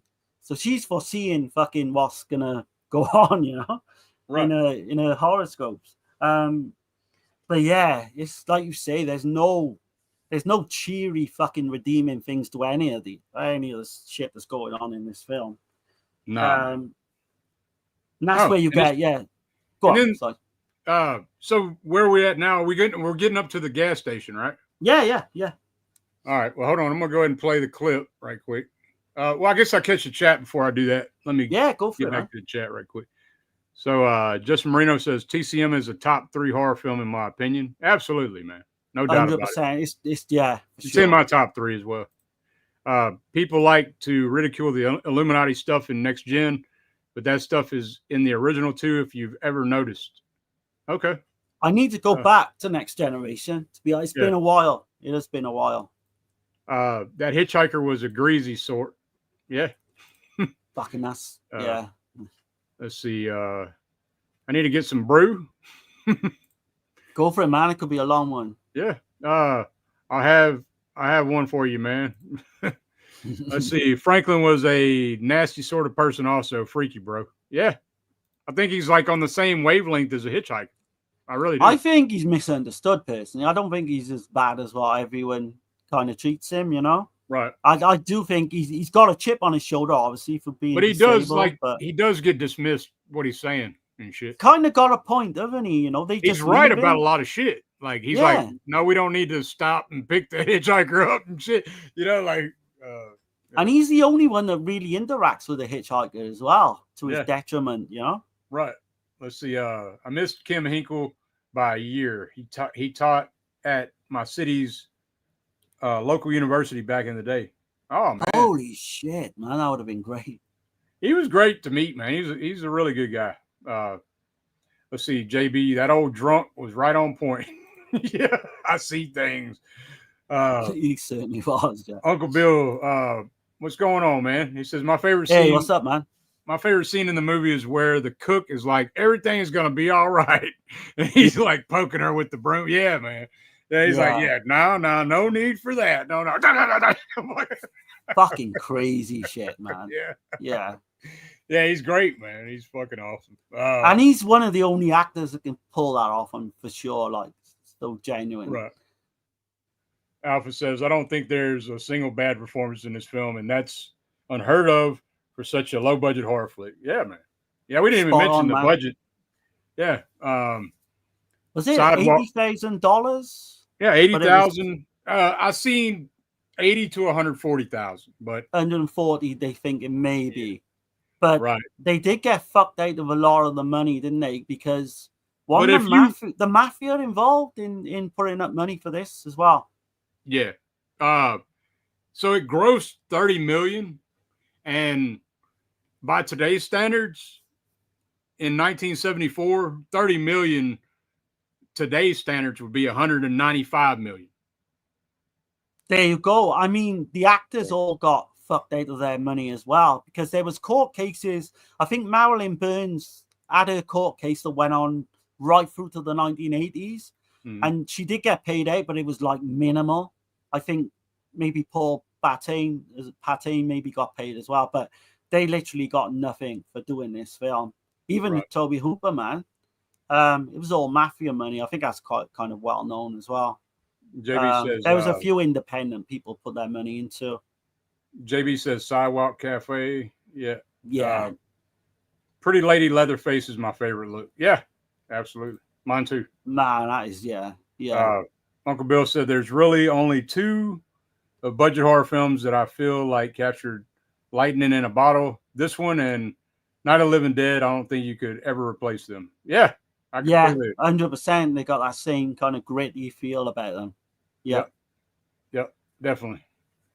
Yeah. Go on, but I'm gonna go with the next clip, man. I hope I'm not boring y'all with these clips, but I just felt like it was necessary for this one.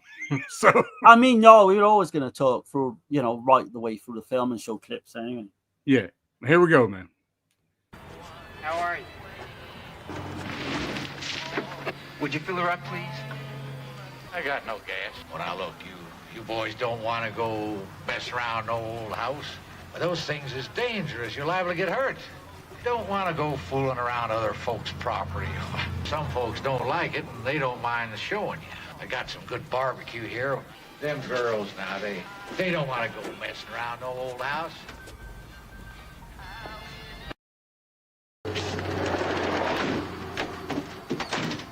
Let's go. Come on. Hey, that guy smeared blood all over the van.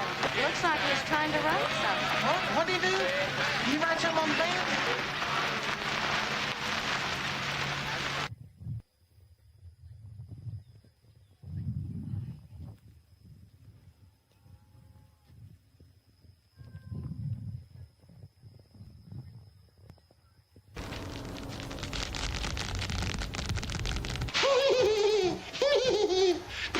Come on, Franklin. It's gonna be a fun trip.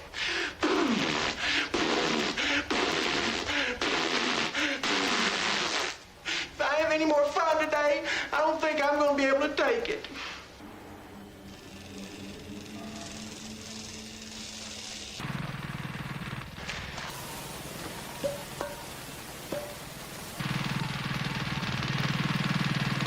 Come here, look at this.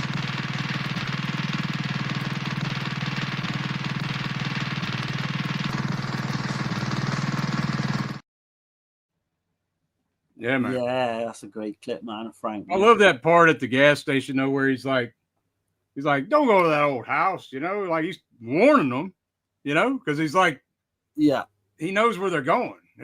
Why do you think he's warning them off though?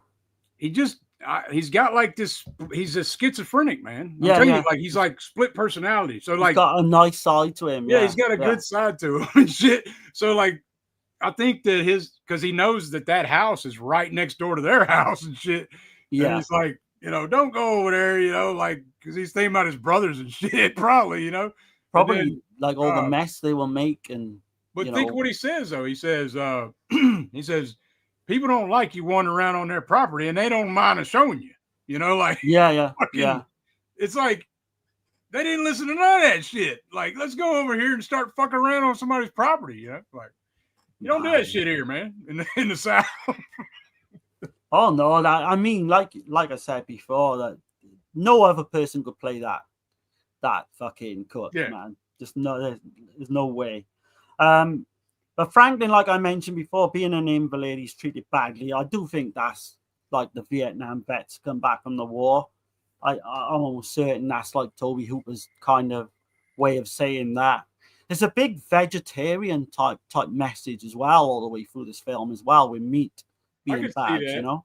Yeah. I see where Uncle Bill's saying that attendant guy keeps picking up the bucket and putting it down. It's the little He does, thing. yeah. Yeah, he does. And that was a friend of Marilyn Burns, I believe. Okay. Hearing her say it. I always thought that's so odd when that scene first comes on and he's sitting there fucking staring at the sun. Like, what the fuck's that about? Like, man, yes.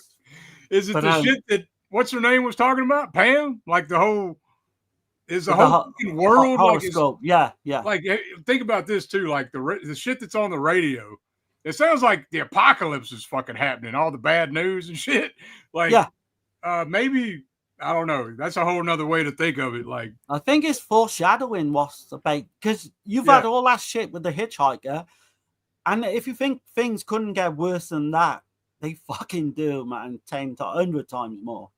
But I think it's like foreshadowing with some of the stuff with the horoscopes, and it's literally he's telling you what, you know, even that at the beginning, that fucking, you know, he's telling you what's gonna happen in the film. Yeah, and he tells you what happened already. Yeah. So there's no surprise. Just like, you know, there's no big reveal or anything like that, and you're just strapped in, man, from the start. The only surprise is that, like, you know, he doesn't say that Sally survived or whatever, but you know, right? Yeah, and I mean, it's open ended with Sally as well. Like, she's cracked. Is she gone completely fucking insane? Or, I would imagine. Like, yeah. Is she just like the family? You know what I'm saying? Like, fucking. Right. Is she like Leatherface? Because I kind of feel like Leatherface might be, you know, mentally handicapped, or maybe he was made that fucking way. That's what I love about it. They don't ever say one way or the other, but I know he told presume, like, they're all products of incest, I presume, and certainly the cook looks that way. He got that. I don't know about incest, but I know that the abuse from the cook, like, and he abuses Leatherface, he abuses his other brother. Oh yeah, he fucking gaslights them, man. You know what I'm saying? Like, and I'm sure the dad abused him, so it's kind of like this never-ending cycle of abuse. Then you've got the shit with the grandpa as well. Is he a fucking zombie? Is he? Do you know what I mean? He's supposed to be 108 years old. Yeah. Like a vampire with the blood as well. Like, right? Yeah. And that was done. Like, I know, I don't want to jump the gun too much, but that scene with the dinner scene with the blood when they slit open her finger, that was done for real because the prop didn't work on the fake knife.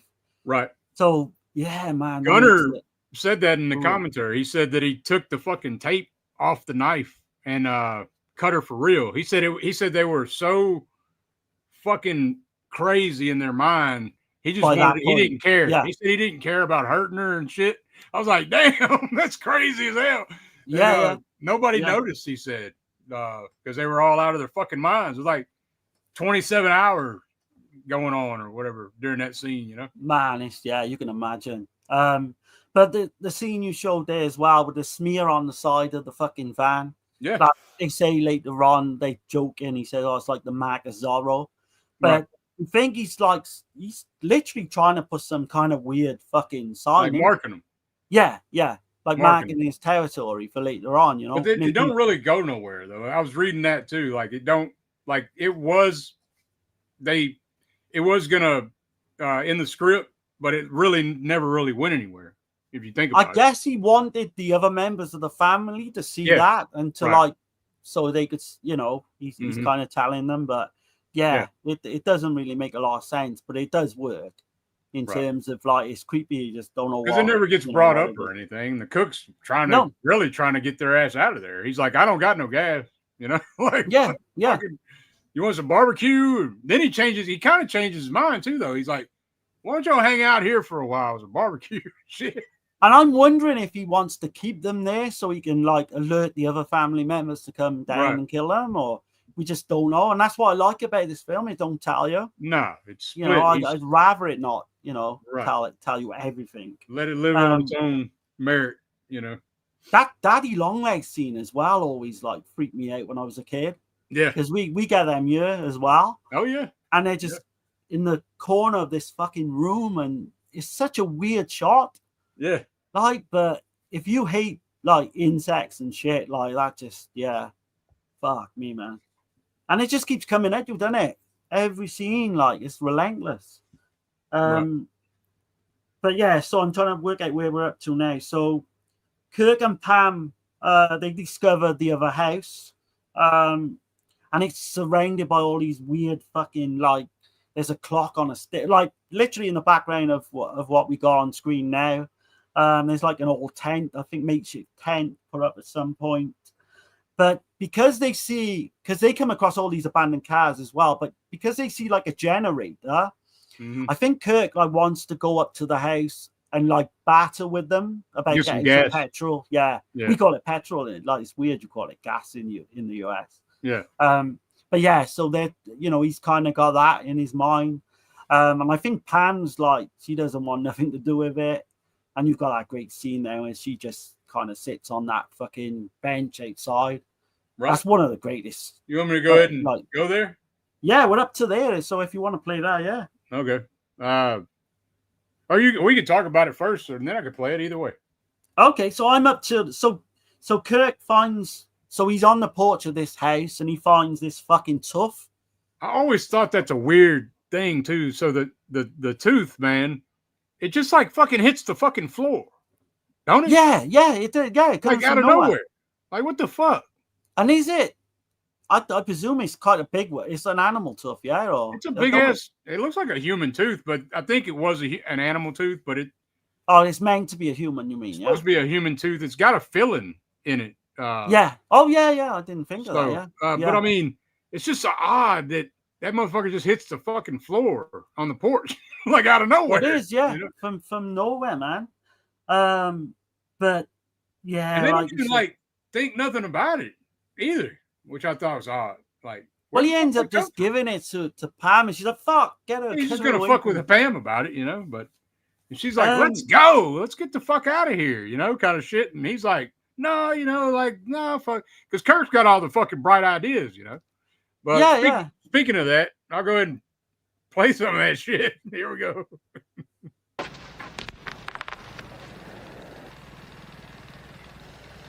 Got something for you.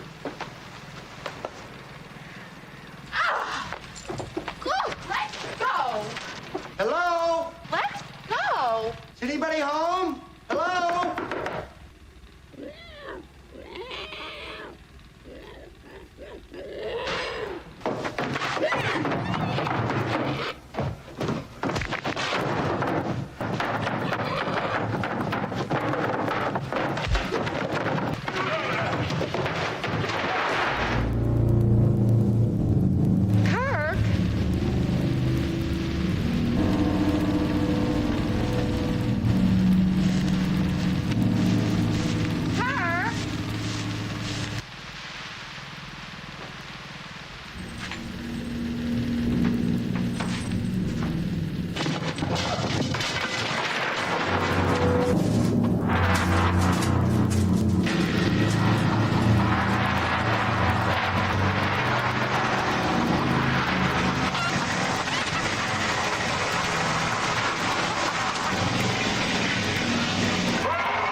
gonna get you, Franklin. He's coming. That's gotta be like two of the most craziest minutes you will ever see in a film. Man. Right. Just the way the fucking Leatherface character's introduced with that big steel door, the squealing like a pig fucking sounds. Yeah, that man. It's fucking and then great, you know? it is. It just gets. It's like because he you're lures watching it. Kirk in. It does, yeah. With that, you just honestly, you really don't know what like. Is this gonna get as crazy as it does? And then this fucking scene happens, man. When they put her on the hook as well, that's like, oh man, it just looks so real. That was done with like I think a parachute harness or something. Is like they did that. Yeah, Bob but then he Burns just had to work that shit out, right? Yeah. But then he just fucking starts decapitating fucking the boyfriend on the fucking table right next to it, man. It's just what's crazy is listening to Gunnar mention that he said he had the chainsaw like 3 inches from his face. And Daniel Pearl was like freaking out while he was shooting it, and he's like, "Oh man," he's just like fucking. Because like Gunnar's vision was fucking peripheral as well. He couldn't see everything that was going on through the mask. Yeah. Yeah. I mean, fuck me, that scene is just even now, man. It's iconic, dude. And like I said, that's the one that got me when I was a kid. And I didn't even see her get put on the hook.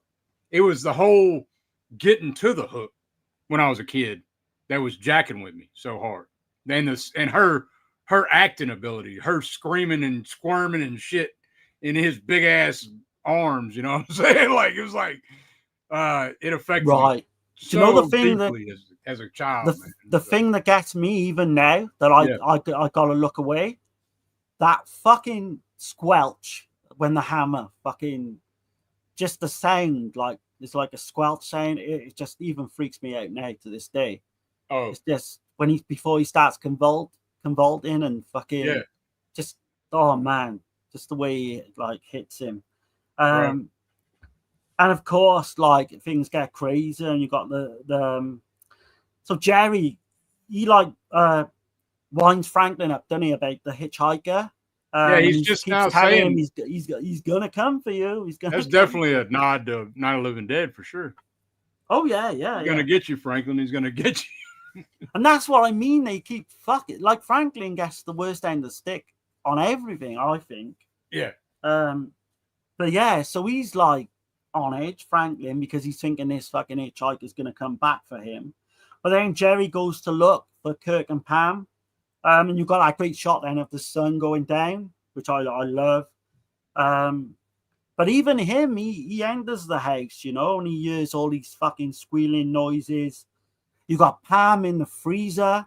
And is she dead at this point, or is it just the way? Because you can hear her knocking on the fucking freezer, which is odd. Yeah. It's so weird. Like the way is it like some kind of spasmodic reaction? Like, I don't know. You know, I presume she's dead. Yeah, I don't know.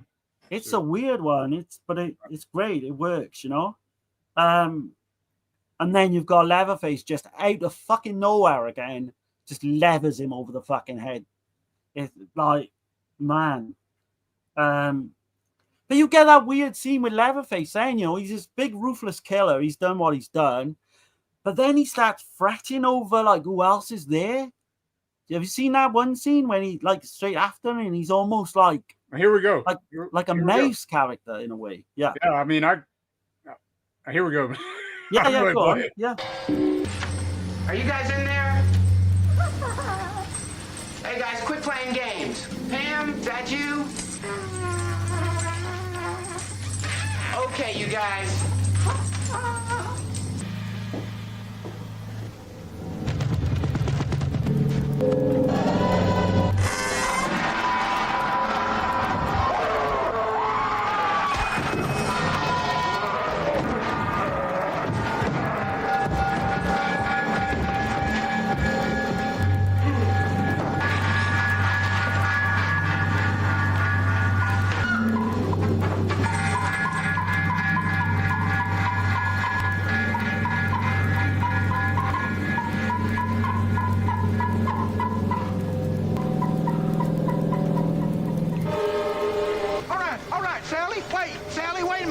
I'm coming with you.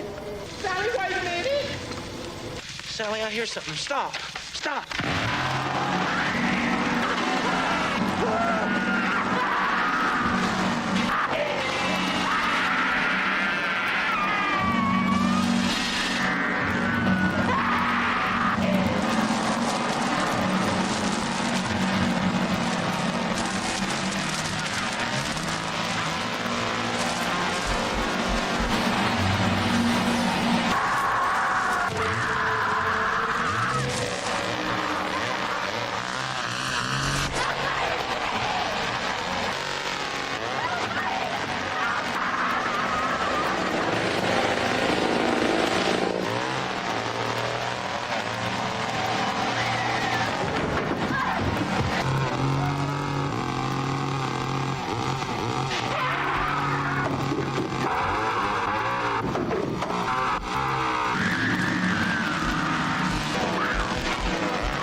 Right, so we've got two of the the best scenes ever, I think, to talk about there. Yeah. Franklin's kill, and I know Tobe Hooper said when it was shown at the time in the cinema, people were fucking getting up and like shouting, fucking, get in there when fucking Leatherface kills him because he's such an annoying character. Yeah. Right. Yeah, can you imagine that reaction? Like, yeah. But I think that chase scene, and it goes on, and it's like 5, 6, 7 minutes long. Right. Is one of the most unsettling. Well, it's the best chase scene I've ever seen in a film. I believe. It's just so fucking. And that's only about 30 or 40 foot of woods. Right, didn't they have to replay the scene? Yeah, it's like 30 or 40.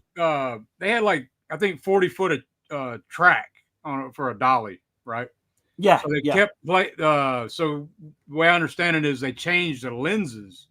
They would change the lenses out, and then they would just shoot at different angles and shit, like over and over and over. Like, and Gunner kept he was mentioning that he was so much faster than Marilyn. He said she was super slow. He'd catch her all the time, so he'd have to improvise, and that's where you see him cutting limbs and shit. And yeah, and that's a real fucking chainsaw, man. Like, so that's fucking crazy. You know what I'm saying? It is. Like, it is if you think about it. Like, yeah, it just couldn't be done today. And the way, like, just the way that whole chase scene, like, comes to the conclusion it does, and he's almost fucking playing with her.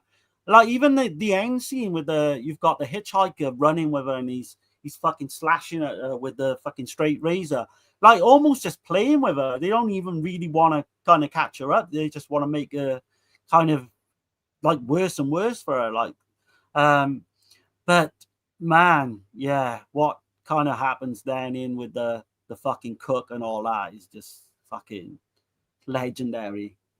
Well, that's what, and I said there's not really much of a twist to this film, but that is one with the cook reveal. I think that is one of the best as well. Yeah, it is. Let me catch the chat right quick, man. Yeah. Getting quite a bit of conversation tonight, man. So I appreciate it, y'all. I appreciate everybody that's in here. And try not to wear this out, but here we go. You like it? You like it? You like it? You like it? You like it? You like it? Press that like button, folks. Yeah, man. All right. So anyway, so Uncle Bill, he says, House of a Thousand Corpses kind of has that same scene with Spaulding and the Dr. Satan house. It does. Yeah. It does. Yeah. Yeah. I think Rob Zombie's actually said about that, hasn't he? It was like you amazing. You can definitely see Rob Zombie's inspired from Hooper and House of a Thousand, Funhouse, and TCM, right? Yeah, absolutely. Yeah. Like the murder ride and shit. But so JB says down in Texas, man, they don't fool around. Yeah, don't mess with Texas. Damn it, So that was a slogan back when I was growing up, man. Don't mess with Texas. This film would be like an advertisement not to fucking go to Texas, wouldn't it? Really? Yeah. Back in the 70s or 80s or whatever. Texas is just another state. I mean, some parts are rough. Texas is a fucking another country. Like I really believe that shit. It's huge. It is, dude. It's fucking enormous. I've been all the way through Texas. It took me 2 fucking days on a train. You know what I'm saying? Like, so going to California took 2 days. 3 days on a fucking Greyhound bus on the way back. Oh man, yeah, with no fucking shower. That sucked. But, I bet, yeah. But let's see. Jim Sadow had the greatest face expression. Yeah, man. Yeah, he could just flick of a switch. Like, you could 1 minute be the nicest character, and then the next minute it's just demonic, even. Like, you know. I think Uncle Bill's talking about the swing shot, which I think's the best shot in the film by far. I do. I think it's up there for sure. Yeah, that dolly shot with her coming off that swing. Yeah, and the way that is shot, like you say, because that house looks fucking huge, bigger than what it is. Engulfs, yeah. Like, you know, it's exactly. She looks like this really young, like this really kind of small figure, and you've got the bright standout of her red shorts as well, which makes that scene pop when you see it in high def. Right. Texas is the Wild West. Yeah, man. Classic. That girl has a perfect butt. I mean, I'm not going to argue with that, man. Hooper, man. Yeah. I can't think of a more perfect way to have a shot that has no gore or even blood, but is just the most unsettling shit ever. Yeah. And the sound design just fucked me up as a kid, man. Like, it really did. Bad. I think Uncle Bill said it perfectly. It is like lightning in a bottle. There's no other way, you know. And even with all the people that all these people are just coming out of film school. A lot of them were, theater actors. I mean, it's just like the perfect in the stars aligned, right? Like, it was just perfect. There's no way you could recreate this ever again. Like, no, and it's been tried. They've tried many times. They've tried, yeah. I think this has probably got the most kind of influenced the most films over the years than any other genre.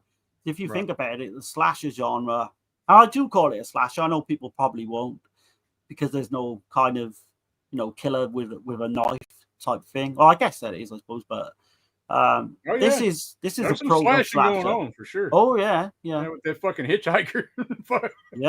yeah. Let's see. The humidity in Texas is insane. Man, come on down here, Louisiana. Come get you some of this. Let me let you know. But even watching this, it is hot though. I mean, I can imagine. Like, I think Justin lives closer to a body of water too. So I imagine it's a lot like here. Because it's the air you can wear is what we say, you know, and it's smothering, fucking miserable. Swamp ass is what we call it, you know. Oh yeah, we don't. Yeah, I was gonna say, even just watching this film though, with like the Franklin character, every character actually is covered in sweat all the way through, and it's just it does make you feel unpleasant and just want to fucking. Well, it was like 100. Shower, like. It was like 100 degrees, and then inside that van had to have been 110, 115. You know? Yeah. Leatherface is terrifying. Definitely, man. Hooper was great. Absolutely. Hey, guys, having Wi-Fi issues. Okay. Yeah, I noticed that. I've seen that the thing was lagging on my end, too. Was it for you, Darren? No, it seemed fine for me. Okay. Back in 74, this film was unheard of. Yeah, man. It's revolutionary, this film. It really is. Let's see. This movie come out before Black Christmas. Yeah. Rank this movie, Dirk and Darren. Like I said, this is in my top 3. Like, it interchanges with my 2 and 3 spot. It's an absolute 10 out of 10 film. No doubt about it. Fucking 11 out of 10 for me. Right. This was my number 1 for a long time, and but it's definitely in my top, like 3 or 4, like, you know, along with The Exorcist. It could be my second favorite film at any time. I think my top 4. My top 4 would be Argento's Opera, Don't Look Now, this, and The Exorcist. Right. But yeah, they can change. But this can go higher. Some, The litter campaign, yeah, don't mess with Texas. Yeah. It's another planet, just like LA. Yeah. Yeah, Texas is its own thing for sure. I am a Texan, born and raised, Texas terror. Swamp ass, yeah, man. Humidity like Vietnam. Absolutely. Yeah. I'm near the Gulf of America. Yeah. Give me the list. So yeah, my top 3 would be The Shining, Texas Chainsaw, and The Exorcist, or it could be Exorcist and then Chainsaw. Like I said, they enter those 2 interchange, but The Shining will always be my number 1. The Shining's definitely in my top, like 10, 15, maybe. Right. But The Exorcist, I mean, can you, like, the 70s is the best decade for film, I believe. And The Shining was made in 79. So there you go. I mean, like, there's just too many classics in the 70s compared, like, the 80s is oversaturated. A lot of people get like nostalgia for the 80s, and I do as well. And like the slasher genre, there was just tons of come out then. But I just feel like the 70s was realism, I think. The 70s was, there was no constraints. They didn't know what they could do. They didn't like, there was nobody telling them that they couldn't do something yet. You know what I mean? Until they did. Yeah. Until they did. Like, and like you mentioned William Friedkin earlier, like we mentioned him with doing that chat with Tobe Hooper. Friedkin actually saw this film before he even knew Tobe Hooper, and he actually kind of championed this film. And he went to Universal and told them they need to sign up this new director. Yeah, I mean, what a time, man, to have fucking William Friedkin and Tobe Hooper fucking pulling out films. Yeah, man. Unreal. And Kubrick. And 73 Kubrick. and 74. Yeah. Crazy shit, man. Yeah, Marino saying The Shining, that's a good choice. Yeah. I'm more of a 2001 guy. Yeah, I love 2001 Space Odyssey. Kubrick made so many gems. Yeah. I'd say is the best. Okay. Yeah. Shining is his best. I like Eyes Wide Shut. I think that's a Kubrick. fucking underrated film, man. Yeah. The dirty 70s. Yeah. Yep. Yeah, there was just things seemed more real then. The way things were shot and all that, and like by the time the 80s come, it was just, I don't know, it was just a different era, wasn't it?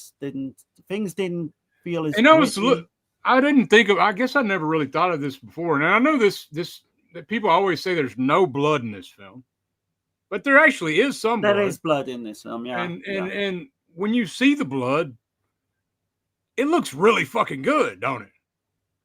Well, yeah, some of it's real, like you say. I think the blood looks really fucking good in this movie, man. I'm talking about like when Kurt gets hit and that fucking puddle of blood, like it don't look fake, like red paint and shit. You know what I'm saying? It looks like fucking blood, like yeah, man.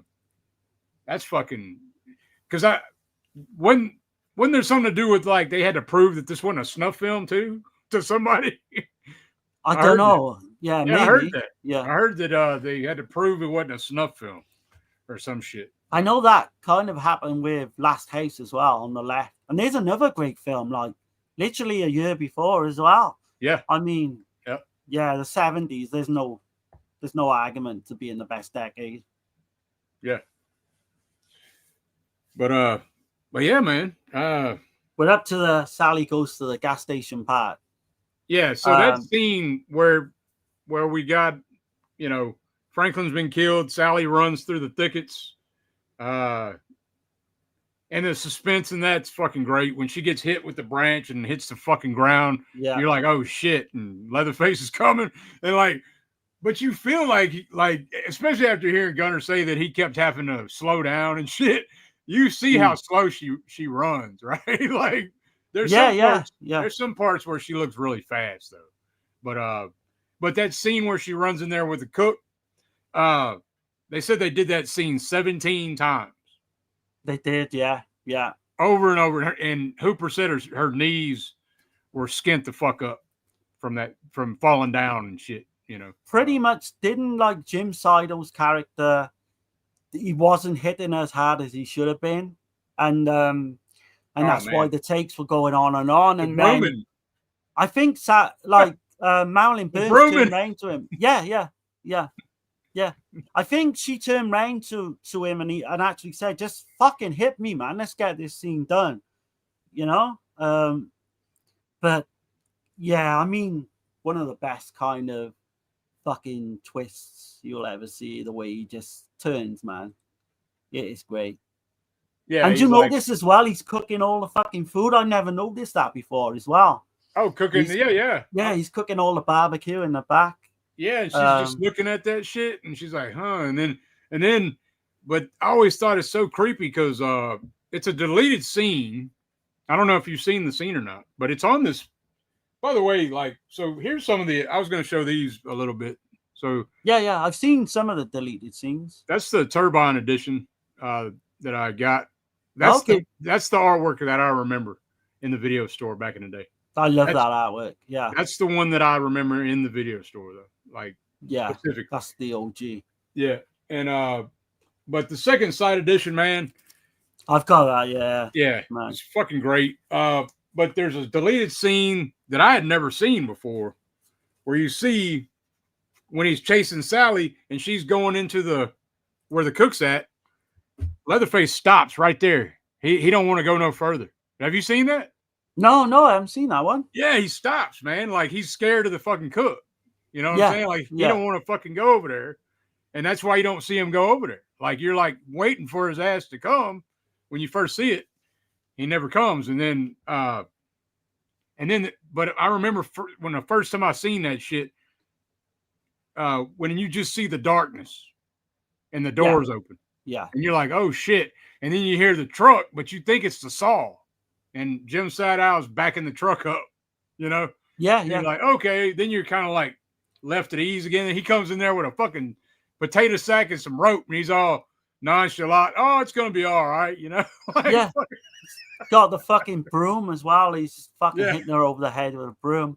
Yeah, it's a great kind of just from nowhere because they set that character up as well, where he's warning them at the beginning of the film. It puts you in a sense of like he is a safe like haven to go to, right. And he's a respectable like fucking worker, you know, in this gas station. Yeah. But then they pull the rug from under you. Like it's great. Yeah, the switch flips. You know, I guess he's like, well, 180 flip. Yeah, he's kind of like, well, I guess in his mind, he's like, well, I told their asses, you know. Oh well. Well, it's his laugh as well. He's got this fucking sinister laugh, man. It's just, yeah, oh man, yeah,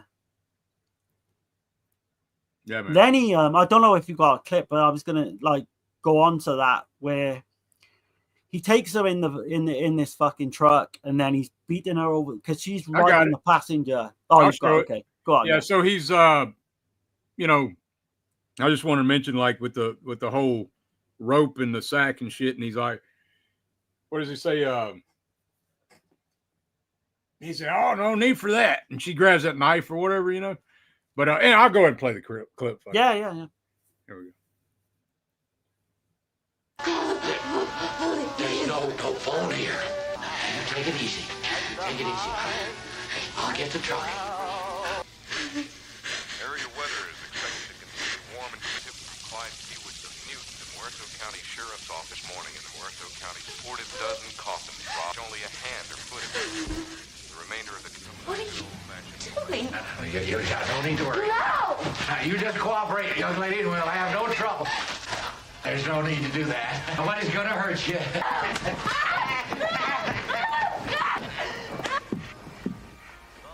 Lock up and get the lights. Cost of electricity is enough to drive a man out of business. I hope you're not too uncomfortable down there.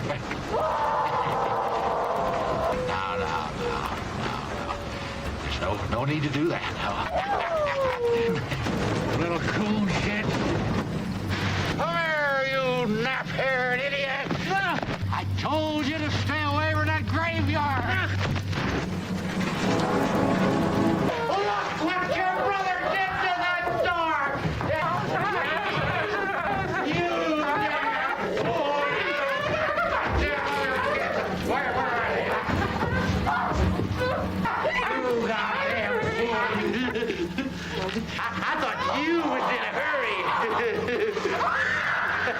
None of them get away?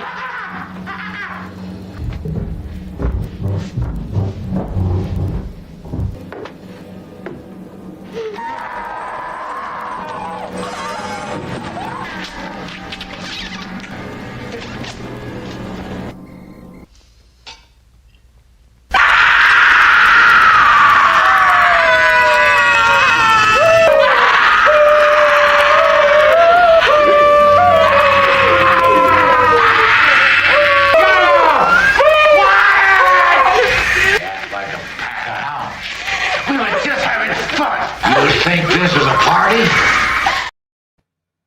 Damn, you cut off, man. He said, "You think this is a party?"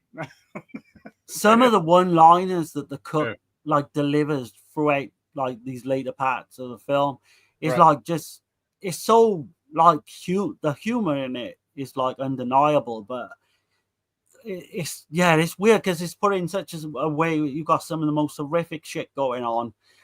And when he says, like, look what your brother did to that door, he ruined the door, like, it's just fucking brilliant. And like, it seemed like it was lagging, huh? Not to me. Okay. I didn't see. I mean, if the chat want to say, it lagged a little bit on my end again, so I don't know what the hell is going on. I hate that shit that's the bad thing about the internet. But anyway, right. And we got to mention. I did mention earlier that scene where you see Grandpa in the fucking rocking chair. In the one scene upstairs, and and I think it's the mother. That's one thing I didn't show, but Grandpa's wife. I can't get everything, you know. No. I mean, I didn't. I can't even see it written down in my notes, but that's another creepy scene because that's the mother of the family, like the grandmother of the family. Right. But no, I mean, things just get crazy from then on in, don't they? Really, it's just. And you see where Gunner really cut her. He really. Yeah. That's what I mean. That looks real. You can tell that's real. That is real. Every time I see that, it makes me wince. And I'm because you know what that feels like getting cut like that. Yeah, like we've all had even got like paper cuts and shit. They fucking hurt, man. Right. But that was just man. But the back and forth, like you say, with the cook and the fucking hitchhiker is just priceless. Some of that dialogue. Oh man. Yeah, and just kind of just. Yeah, you fucking have a going at each other, like, you know. Yeah, like me and him do all the work. Shit. Right, and there's a sign with so there's a line with the cook, and when he comes back and he sees all the fucking damage to the door, and he says to the hitchhiker, "He's got no pride in his home." Like, fucking laughing, man. Yeah, he got no pride in his home. He says, "You nappy hair nitwit." Yeah. What? Yeah. Don't you call him a coon skin or something as well? He calls him a coon shit. Yeah. And that's a great shot as well in the dark with the headlights of the truck, and he's fucking hitting him over the head. And like I said, he takes that fatherly role, beats the shit out of everybody. Well, that's what it is. He's kind of the father. Leatherface is the mother. Well, Leatherface is the kind of a few things. He's kind of he's many hats he wears. You know, he's like the strength, I guess you'd say, the brute force of the family. You know, but he's like the biggest pussy of the family as well. Even though he does the most damage. Yeah, he's like, and I think at one point they were going to get Gunnar Hansen to like talk gibberish, but like Hooper went against that because he kind of does a little bit. Though. He does in one scene, then he kind of says like a little like he's like he's I'm glad they kept it of that. I would not want to see him try to talk full on. Right, where that would have been the cook's asking him, he's like, "Did any of them get away?" He's like, Yeah.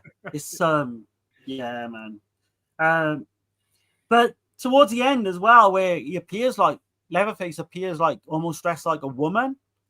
Yeah. And he's all timid, and the fucking cook, you know, he definitely wears the trousers in the whole fucking family.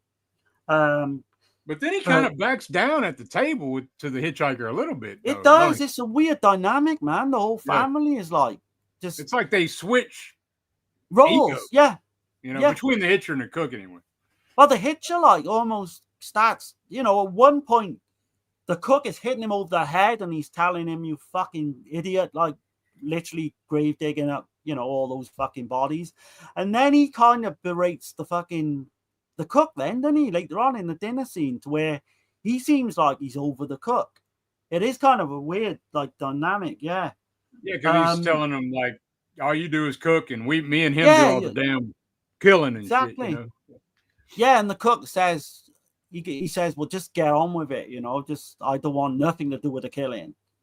And yeah, I suppose I said it earlier, but I mean, if you've got any kind of redeeming quality, it is that. But she's tied to the chair, and you've got the whole thing with they decide to bring the grandpa down from upstairs, and fucking that's weird as well. Because even now, I don't know if he's like a zombie, if he's fucking dead. Is he fucking? He's obviously not dead, but I mean, he's living on blood. I guess. Don't know. Yeah, is he a vampire? Blood's keeping him alive. I don't fucking know. Is he a vampire? Is that part supernatural? Maybe I don't fucking know. And I'm glad I don't know. Right. Is he a fucking Illuminati alien? Well, yeah, because what you make up in your fucking head is scarier than what it would be if they told you. So it does, it works in that regard. But fuck, man, that scene, like you say, 27 hours, 115-degree heat. And so the head cheese, there's head cheese on that table. There's other things on that table too. Sausage, there's meat, rancid chicken. The fucking head cheese. They said the head cheese was rancid.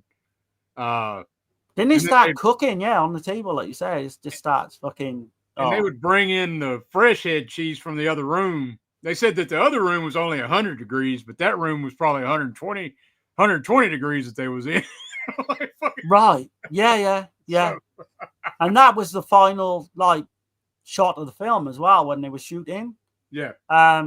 And they were so exhausted, like people were just falling down on the floor, like going to sleep, and that when he like basically when he shouted rap. There's another thing that I didn't realize, that in that scene too, they were there, you know, like shooting that scene 27 hours or whatever. So they had a doctor there, and he was giving everybody Dramamine for nausea. Oh shit! Okay, yeah. People were fucking throwing up. People were fucking throwing up in that scene. They were throwing like up members of the crew and shit. Yeah, they were throwing up out the fucking windows and shit, and fucking everybody was taking Dramamine and shit.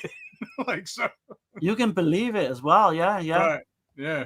So there's a shot that they had to do after the film wrapped where we get to see Sally's eyes close up. No, you see all the fucking blood vessels in her eyes. That was done after the film was made. I think she went back and they reshot for that scene. But yeah, I mean, just her whole reaction where she's like screaming and fucking. Oh man, yeah. When I was playing this show, design. We went to, you know, when we went and stayed at the gas station in that cabin or whatever, and I played this. I know Tasha had seen this, but it'd been a while, and she was falling asleep and shit. And when that scene come on where Sally's screaming, she got up, she woke up, she's like, Jesus Christ, like, oh, it's fucking upright, yeah. Oh yeah, I can believe it, man. So, but I mean, that puts you on the edge. I mean, that whole is just like, you know, they were saying, like Lauren said earlier, it's anxiety-driven fucking madness, you know, off like the scale anxiety. And the way Gunner's explaining that they were all fucking mad during that time. Like Gunner said in his mind, he couldn't differentiate reality from him playing that role. So when he heard the fucking hitchhiker saying, kill that bitch or whatever, he was like, yeah. And he was like fixing to kill her for real. I was going to say it would be hard to like, like, so when you're that much into a role, you can imagine you would like have at least have some kind of thought about doing it for real. Yeah. He was like, he had to check himself, be like, wait a minute, you're doing a movie. You know, this ain't real. Like, fuck it. Do you know one of the best lines as well at the dinner table? Shit. So they're torturing her. She's tied up and all this shit. Yeah. And then the cook turns round and says, do you have to fucking torture the girl? He didn't say fucking, but you know what? Oh, he says, you have to torture the girl? He says, you don't have to torture the poor girl. Yeah.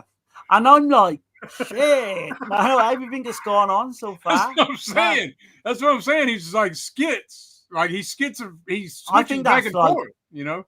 Dark humor at its finest, I think. I mean, they're all schizophrenic, I think, but like the cook has like this moral part to him that the other two don't really, you know.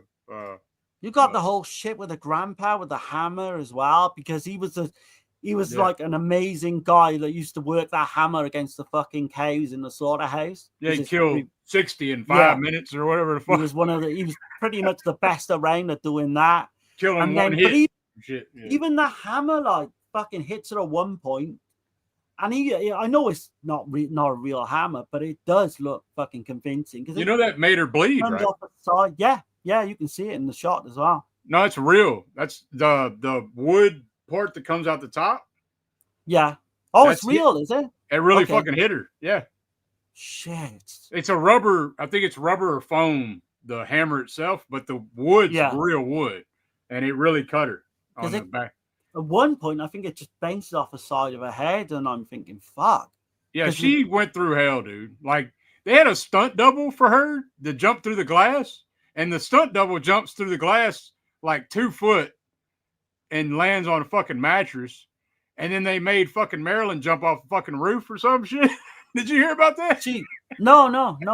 And she fucking jumped off a roof for real. Like, they put her through hell, dude. I know none of the other guys. There was no stunt guys in there working. Right. There might have been one for her, like you said. But she jumps through 2 windows in the film. Gunner said when he was doing the chase scene that you can see it like one part where he almost looks like he's about to fall. He said he fell and the chainsaw fell back and it landed right by his fucking head. Yeah, I heard about that as well. I mean, why would you keep a real fucking chain on that chainsaw? I don't know. Didn't they kind of they blunted the blade a little bit, I think, but that would do damage. Like, well, he's cutting through them limbs and shit. That's a real chain on that chainsaw. Fucking crazy. You look back and you think to yourself, what? How the fuck didn't something happen here? Like some real kind of fucking amputee leg get fucking cut off by mistake or anything. Like it's a miracle that didn't happen. Right. But I don't know. Have you got any more clips? Or you've obviously got the ending. One more clip, man. We're like at the toward the end of the film. So which is great. Yeah. But I'm up until the part where she jumps through the window. Okay. But you can take it away from there if you want. All right, here's the last clip, y'all. This is the most clips I've done for a show, so hopefully YouTube's good with that shit, but we'll see. Hopefully, touch wood anyway. Yeah, because they fucked us on the Sweet Alice shit. Here we go. You can make them stop. No shit. You like this, Dave?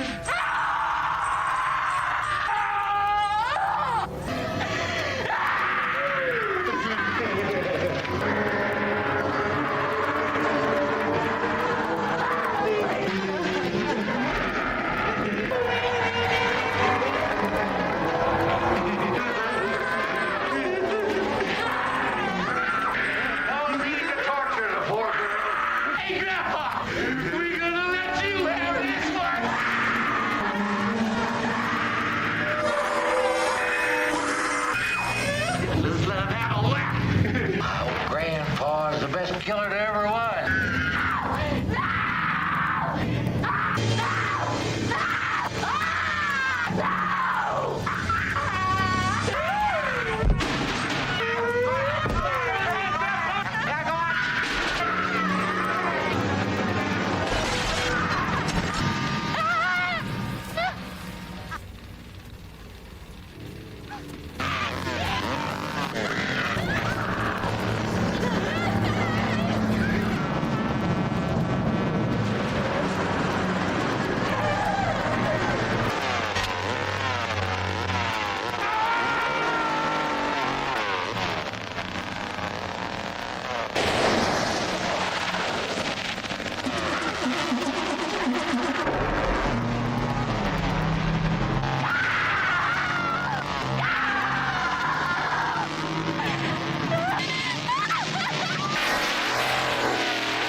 Yeah, man. Man, you watch this film and you think to yourself, did I fucking really see that? Did that just happen in front of my eyes?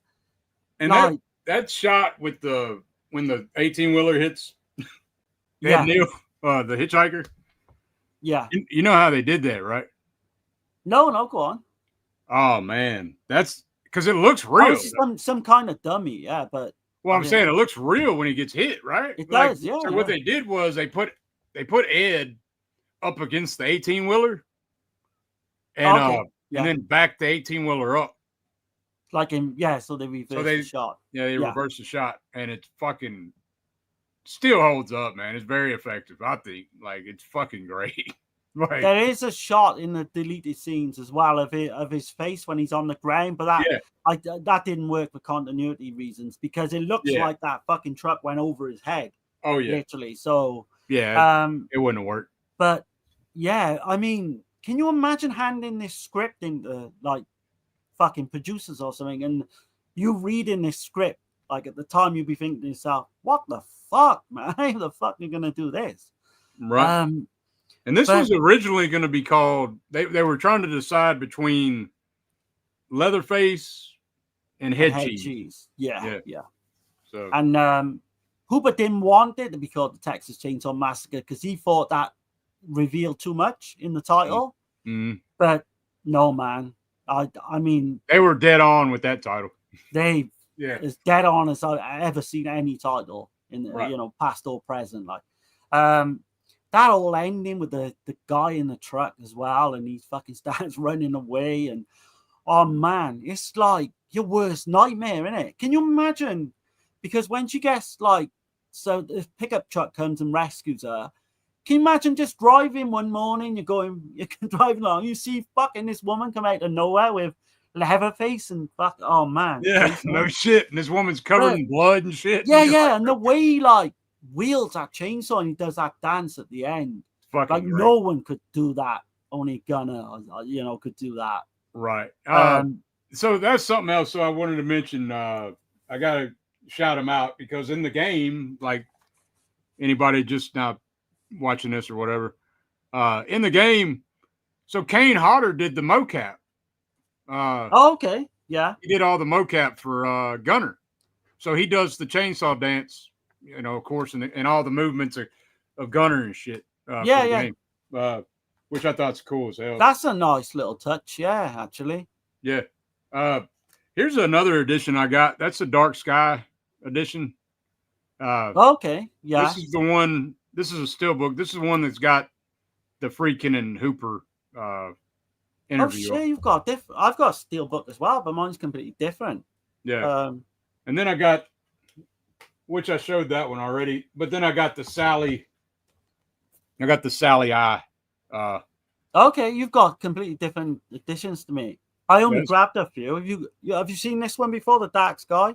Yes, this is Dark Skies 4K. So is that one.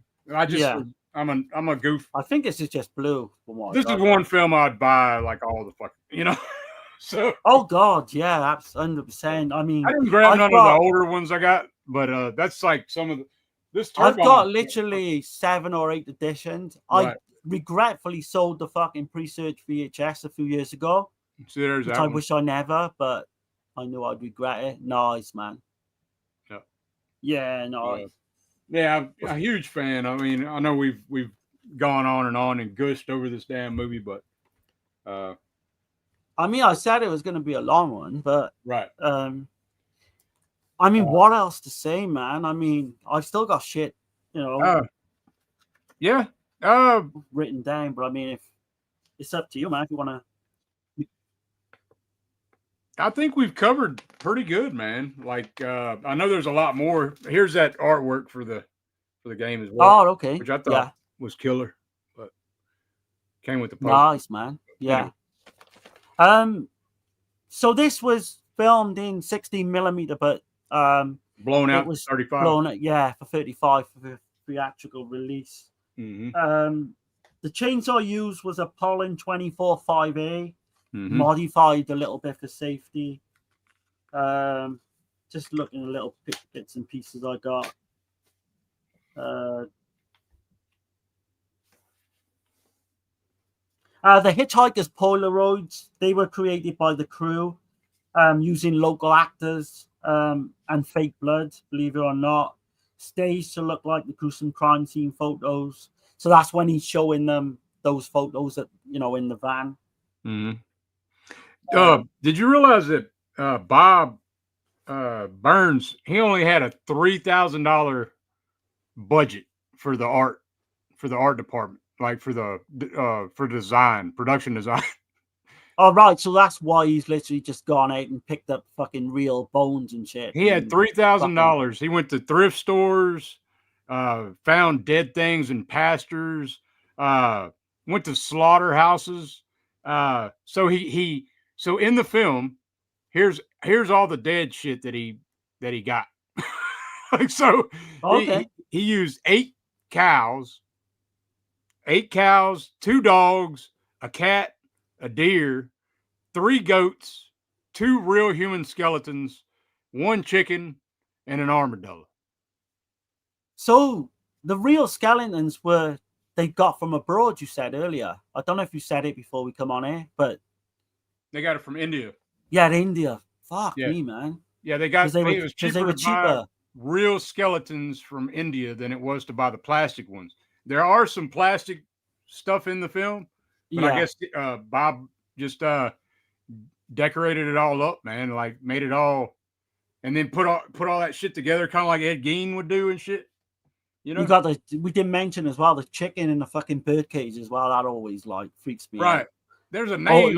What's that damn shit's name? I can't remember. There's What's something that? They call that shit. There's a name for that chicken in that cage. I forget what it's called. Oh, okay. I haven't got that written down. But no, man, it's I just had to mention Bob Burns is the man, dude. So do you know all the crazy shit that went on with the film rights and the mafia and all that?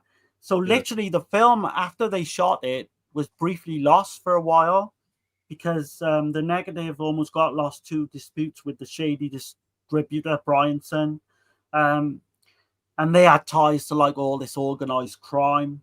The film prints were temporarily seized during legal battles, delaying its wider release, and that's why it took a year to come out, pretty much after filming wrap. So this is what Tobe Hooper told Gunner. This is what he told him how he wanted. This is what he told him how he wanted to play, how he wanted him to play Leatherface. He said he's so retarded he can't talk, but he grunts and squeals like a pig at times. He's unpredictable, extremely violent from his insanity. Okay, yeah.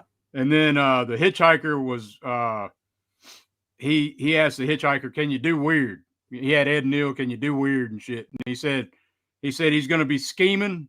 He's going to be like the adolescent juvenile brother that's always scheming about and shit. You know? Yeah.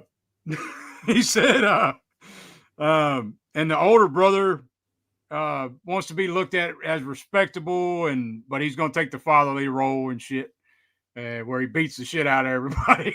You know? I mean, they nailed it, didn't they? Right. And yeah. So Gunner was paid $400 to play Leatherface. That's insane. That is insane. For 4 weeks. For 4 weeks doing 20-odd-hour days. Yeah. Yeah, it was supposed to be 2 weeks, but it was turned into 4 weeks. And yeah, I was just trying to see what else I had that was pretty interesting that I dug up, found. But yeah, man, I think that's pretty much it. This is as far as what I got. Yeah, I pretty much. I got a couple of things. Like Tobe Hooper initially considered releasing the film with minimal dialogue and no music, relying solely on ambient noise, sounds, and screams to create terror. But it is literally like there's not that much dialogue in it, really. No, think about it. It's not. It's not. But it's the dialogue that is there is very important. it's well written, you know. Yeah, like the local radio station was doing a promotional thing for the film, and they offered tickets, I think, to go and see the film, but you had to stay a night in this local haunted house. And they said that really did help to promote the film in Texas at the time. Oh shit! Okay. Yeah, that would have been kind of cool to That'd do have that. been awesome. Not the house, I take it, but a haunted house. Okay. Justin Marino says the movies and music were the best during the 70s. Yeah, they absolutely. were. I know I'm kind of behind on the chat a little bit. This is about 30 minutes ago. Okay. Barry Lyndon is awesome. JB. Yeah, man. I dig Barry Lyndon. There's a lot of shit. It's all natural lighting done with candles. A lot of it. Justin says it has a dirty aesthetic that works. Yep. It does, yeah. Heard Stephen King saw 2001 when he was on acid. That doesn't surprise me at all. So, Dirk, rank the barbecue you had when you visited. Oh, man. Okay, so I had a combination plate, brisket with sausage. And my sides was pinto beans and cornbread, right? Oh, nice. And I gotta say, man, that's the best damn brisket I've ever ate. And I've ate some damn good brisket before, but that shit just fell to pieces, fell apart. Like when I ate it, it was the shit. Really, the sausage, it was good, but that brisket was. And people go there just to buy their damn brisket. They were almost out when I was there. But yeah, wow. I'd give it a 10 out of 10, man, on the brisket. It's got to be the best I've ever had, for sure. Nice, man. Brisket cooked with mesquite wood. Yeah. Hell yeah, man. Dirk is drinking moonshine. No, I have. Not these days, but let's see. Yeah. Let's see. Pull it up, Jamie. What is that? Pull it up, Jamie. I'm not sure, actually. What a creep. Pull it up, Jamie. I'm not sure on that one. Let's see. Gramps sucking on her fingers, creepy as fuck. It is. Yeah, I agree. It is. And he's all like a little infant. So that's something that Hooper told John Dugan to play grandpa like he's a baby, like he's gone back to infancy. Yeah. So he's all like doing like this and shit while he's sucking on the finger and shit like a baby. It's so creepy. Like, you don't know that character as well. You don't know the whole background. You know he worked in the slaughterhouse, but you don't know anything else. Right. I appreciate it, man. Like and subscribe. Hell yeah. Yeah, man. Thanks, man. Darren, he's living off of claret. Is that wine? I think he means. Is he or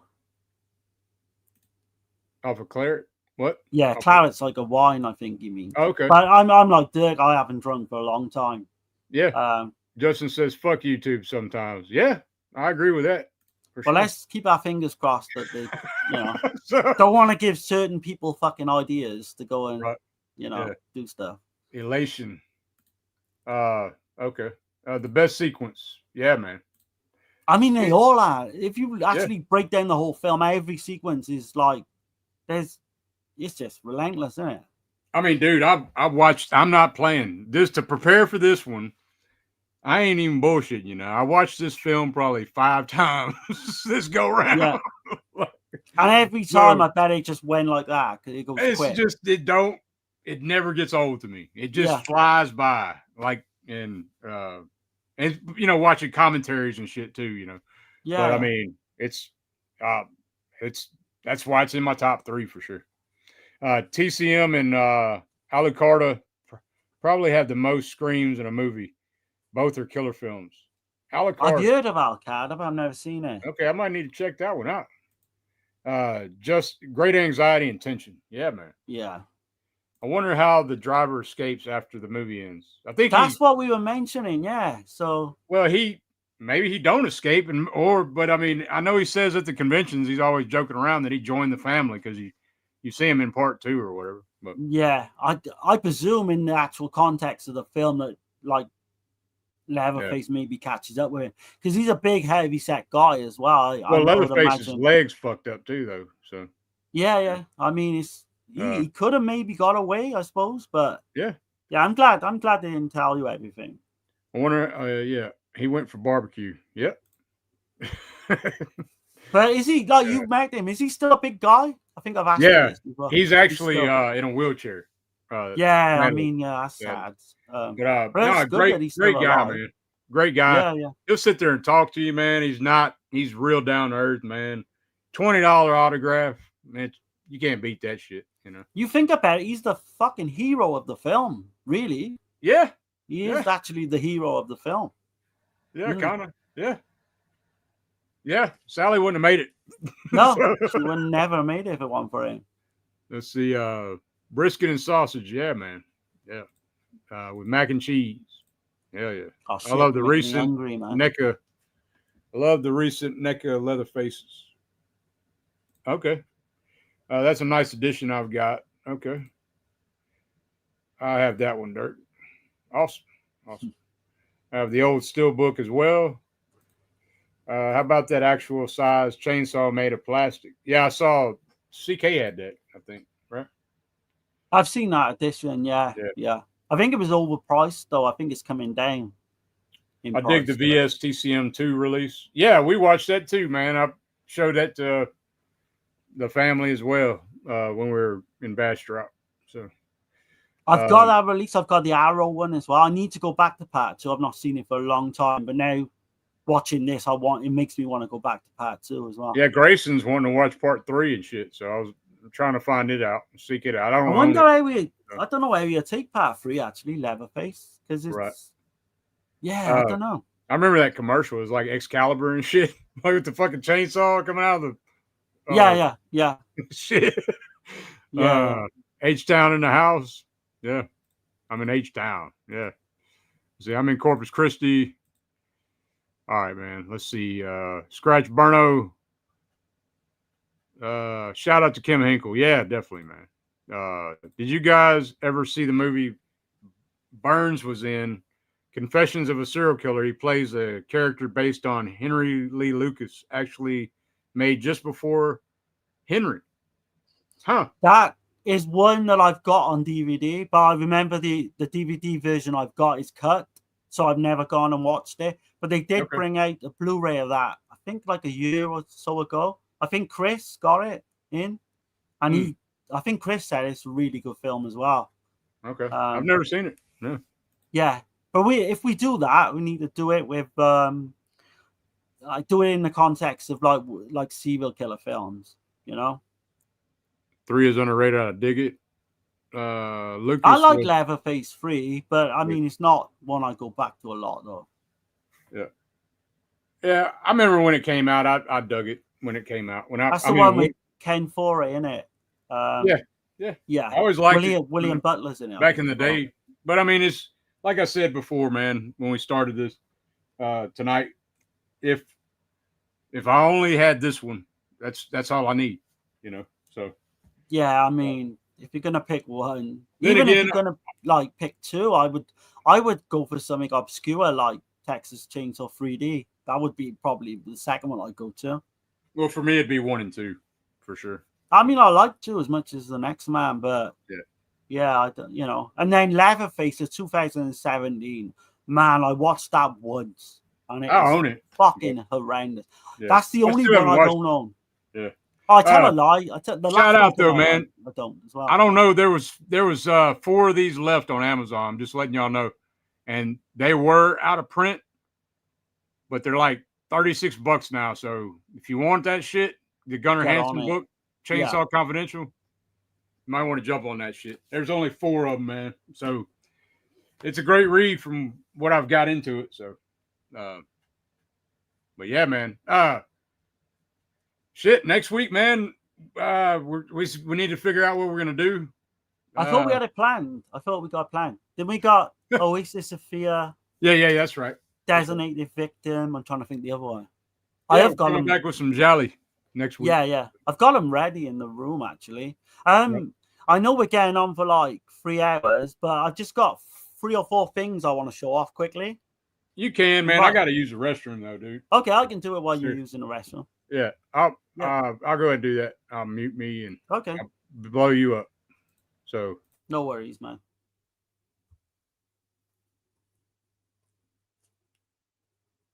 Okay, so I got this in.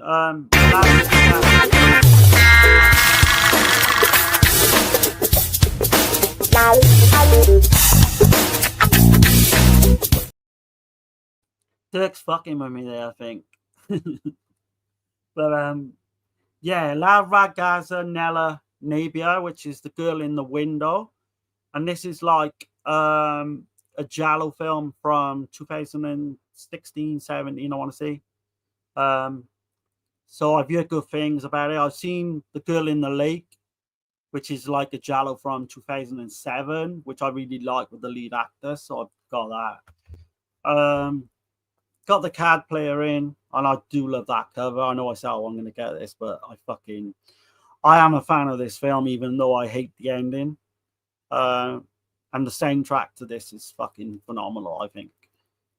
But yeah, did also get 5 Dead on a crimson canvas, which I've seen, and it's not great, to be honest, but I've only seen a really crappy version of it. So maybe it'd be better on high def. I'm not sure.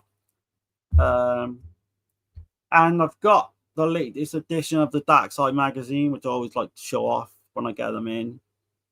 And these are great because these just, so the feature in this one this week, film-wise, is Alligator. But, I mean, there's a big part 2 on the Edgar Wallace Crimmy films that come out during the 60s. So that was like one of the main reasons to get this. If you can get these in America, I know you may have to pay a couple of bucks more. I highly recommend them because they're old school. Like, they hardly cover any of the new shit. But yeah, so that's like a mini update that I got in. But yeah, people in the comments, man, hopefully you liked this. I know it's not for everyone when we go through the whole film and that, but we're hardly spoiling anything with these, I don't think, with this one, because everyone knows it. Yeah, just let us know, man, if you've got any other films you'd like to see us do as a one-off and cover completely. All kind of comments are welcome. Yeah. You already showed everything there? Yeah. I want to show you something quickly. Okay. I got this in, right? It's called The Woman in the Window. Uh-huh. And it's a giallo film from 2017, something like that. I've watched this other film. This guy's called Tony Savidio. The Girl in the Lake. He does another one. Mm-hmm. And honestly, I think I'll watch it. I've not seen this one yet, but I think you dig them. Okay. And I gotta show you this. The card player. I did get it in. Ah, fuck. I mean, I still like this film, even though artwork's cool, like I said. But it is. It fucking looks nice, doesn't it? It's cool. I got this shit. You know how I feel about that movie. Yeah, I do. I mean, it's that. And I actually went back 3 times, and it just don't. That's one I like. I knew Stendhal Syndrome. You go back and like eventually, but that's one I'm not fucking arguing about. Yeah. If I watched something 3 times and it don't fucking work, there's something wrong. Well, yeah, I mean, I don't know. I get enjoyment out of it, but that's me. Okay. I actually got some things too, man. So yeah, go for it, man. You might as well call it a fucking 3-hour stream now, anyway. Yeah, I got a few things to show. I guess I should have said that at the beginning, but yeah. I mean, I always try to pick up now rather than do like a pickup stream. Yeah. I'd rather just show shit off at the end of the streams we do. Yeah. So here we go, man. I got one player. I just saw Justin. I don't know if I've shown this or not, but here I need to. Hopefully, I can see all this good enough. I got Sorcerer. Oh man, I can't wait to see your other version of that. Yeah. Because Dirk's selling me the other version, so I've never seen fucking freaking Sorcerer, believe it or not. Right. I got this in Zombie Flesh Eaters. Yeah, I got that one as well, man. Yeah. This is the only artwork I could get. I got mine from Orbit, so I still haven't opened it, so I don't know what the print is actually like. But the Blue Underground was amazing, wasn't it? So hopefully it's the same. Yeah. Got this bad bitch in too, man. Tourist Trap. Yeah, I got that one as well, man. I had to get this, dude. That's a staple for me. That's the edition to get as well. Yeah, 101. This is my first 101 edition that I have. I think it's the first time. That's the first time it's been uncut in the UK as well. Okay. Like an old cut. I do have the Full Moon. I think the Full Moon. Full Moon is uncut as well, I believe. Yeah. Let's see. And I got this Once Upon a Time in the West. Argento wrote that. So nice. Let's see. I got this right here. So here's the damn enamel pin because I bought the damn bundle, that Lambava bundle with the Peter Medak films. So here's the Peter Medak films. You get the Ghost of Peter Sellers, Negatives. Nice, man. And then I got, and that's the guy who did the Changeling as well. Odd Job. Yeah. So this came with this damn big ass bitch. Did you show this already? No, I didn't show it actually. I haven't got it with me at the moment, but okay. So that's the new Lambaba set from Severn. Kenneth has been talking about. He's seen the one today, The Eyewitness, and he really fucking rates it. I've seen it before, but I mean it's a decent one. Okay. And then I got Investigation of a Citizen Above Suspicion. So, can't wait to cover that, man. We'll definitely get into that one. I think you'll love that, Verinda Balkan. And then let's see, I got Walked with the Zombie and The Seventh Victim. I might have shown these. The Seventh Victim is a great film in the 40s, man. I think it's 43. I know I haven't shown this. That's way ahead of its time as well, that one. I haven't cracked it open yet. Y'all probably can't see the poster back there. I do got the poster up, but I did get this big. I knew he was going to torture me with this one. The Lambaba. Because I didn't order it, man. So I'm definitely having fucking FOMO. You get this book. Nice. Mario Baba shit. 12 film set, man. But that's it. I knew I'd regret that, man. But there's still time, I guess, you know. Yeah, but it's killer artwork, man. On it, they went all Have out. you checked every title in there though? Because Pizzelle had one, and he had two titles like the same. So I'll give it a quick check before you open it.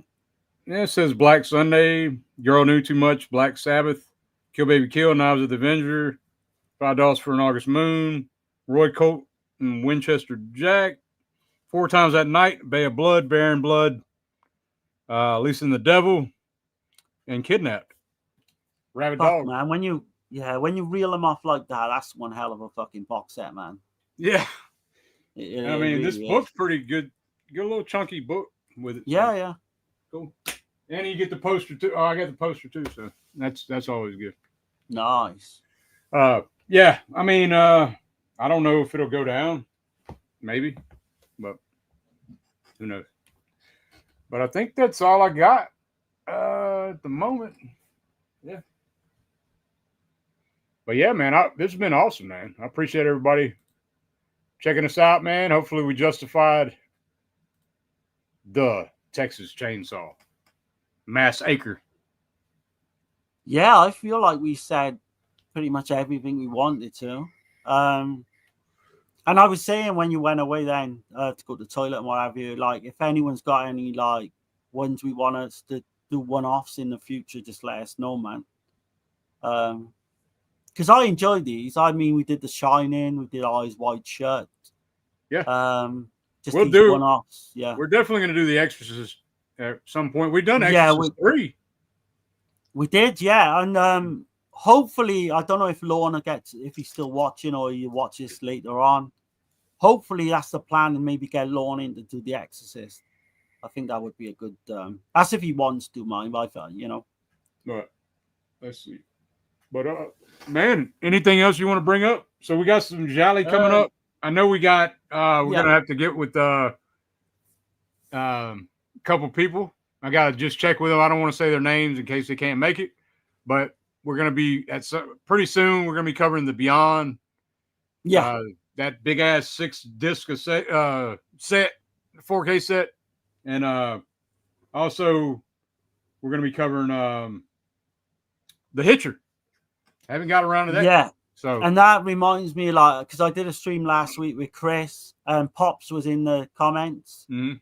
So I'm not sure if he was still watching, but I did say on that stream for Pops to get hold of Dirk, and hopefully we can get like a date toward definitely before the end of August, the summer, right, for the Hitcher. right. Yeah, I just we wanna got make some. sure- Yeah, we got lots of good stuff planned. You know, lots of like we're never gonna stay too far away from the Italian horror and Jolly, but we are mixing it up too as well. Right. So yeah, just keep tuned, man. Everyone, I know this was a long one, y'all. I know this was a long one, but you know, had to do it. And like I said, everybody, appreciate everybody. Have a great week coming up, you know, and you know, don't be messing around them old houses and shit. You know, people don't like it when you go on their property, and they don't mind the showing you. So have a good one, guys. later, y'all.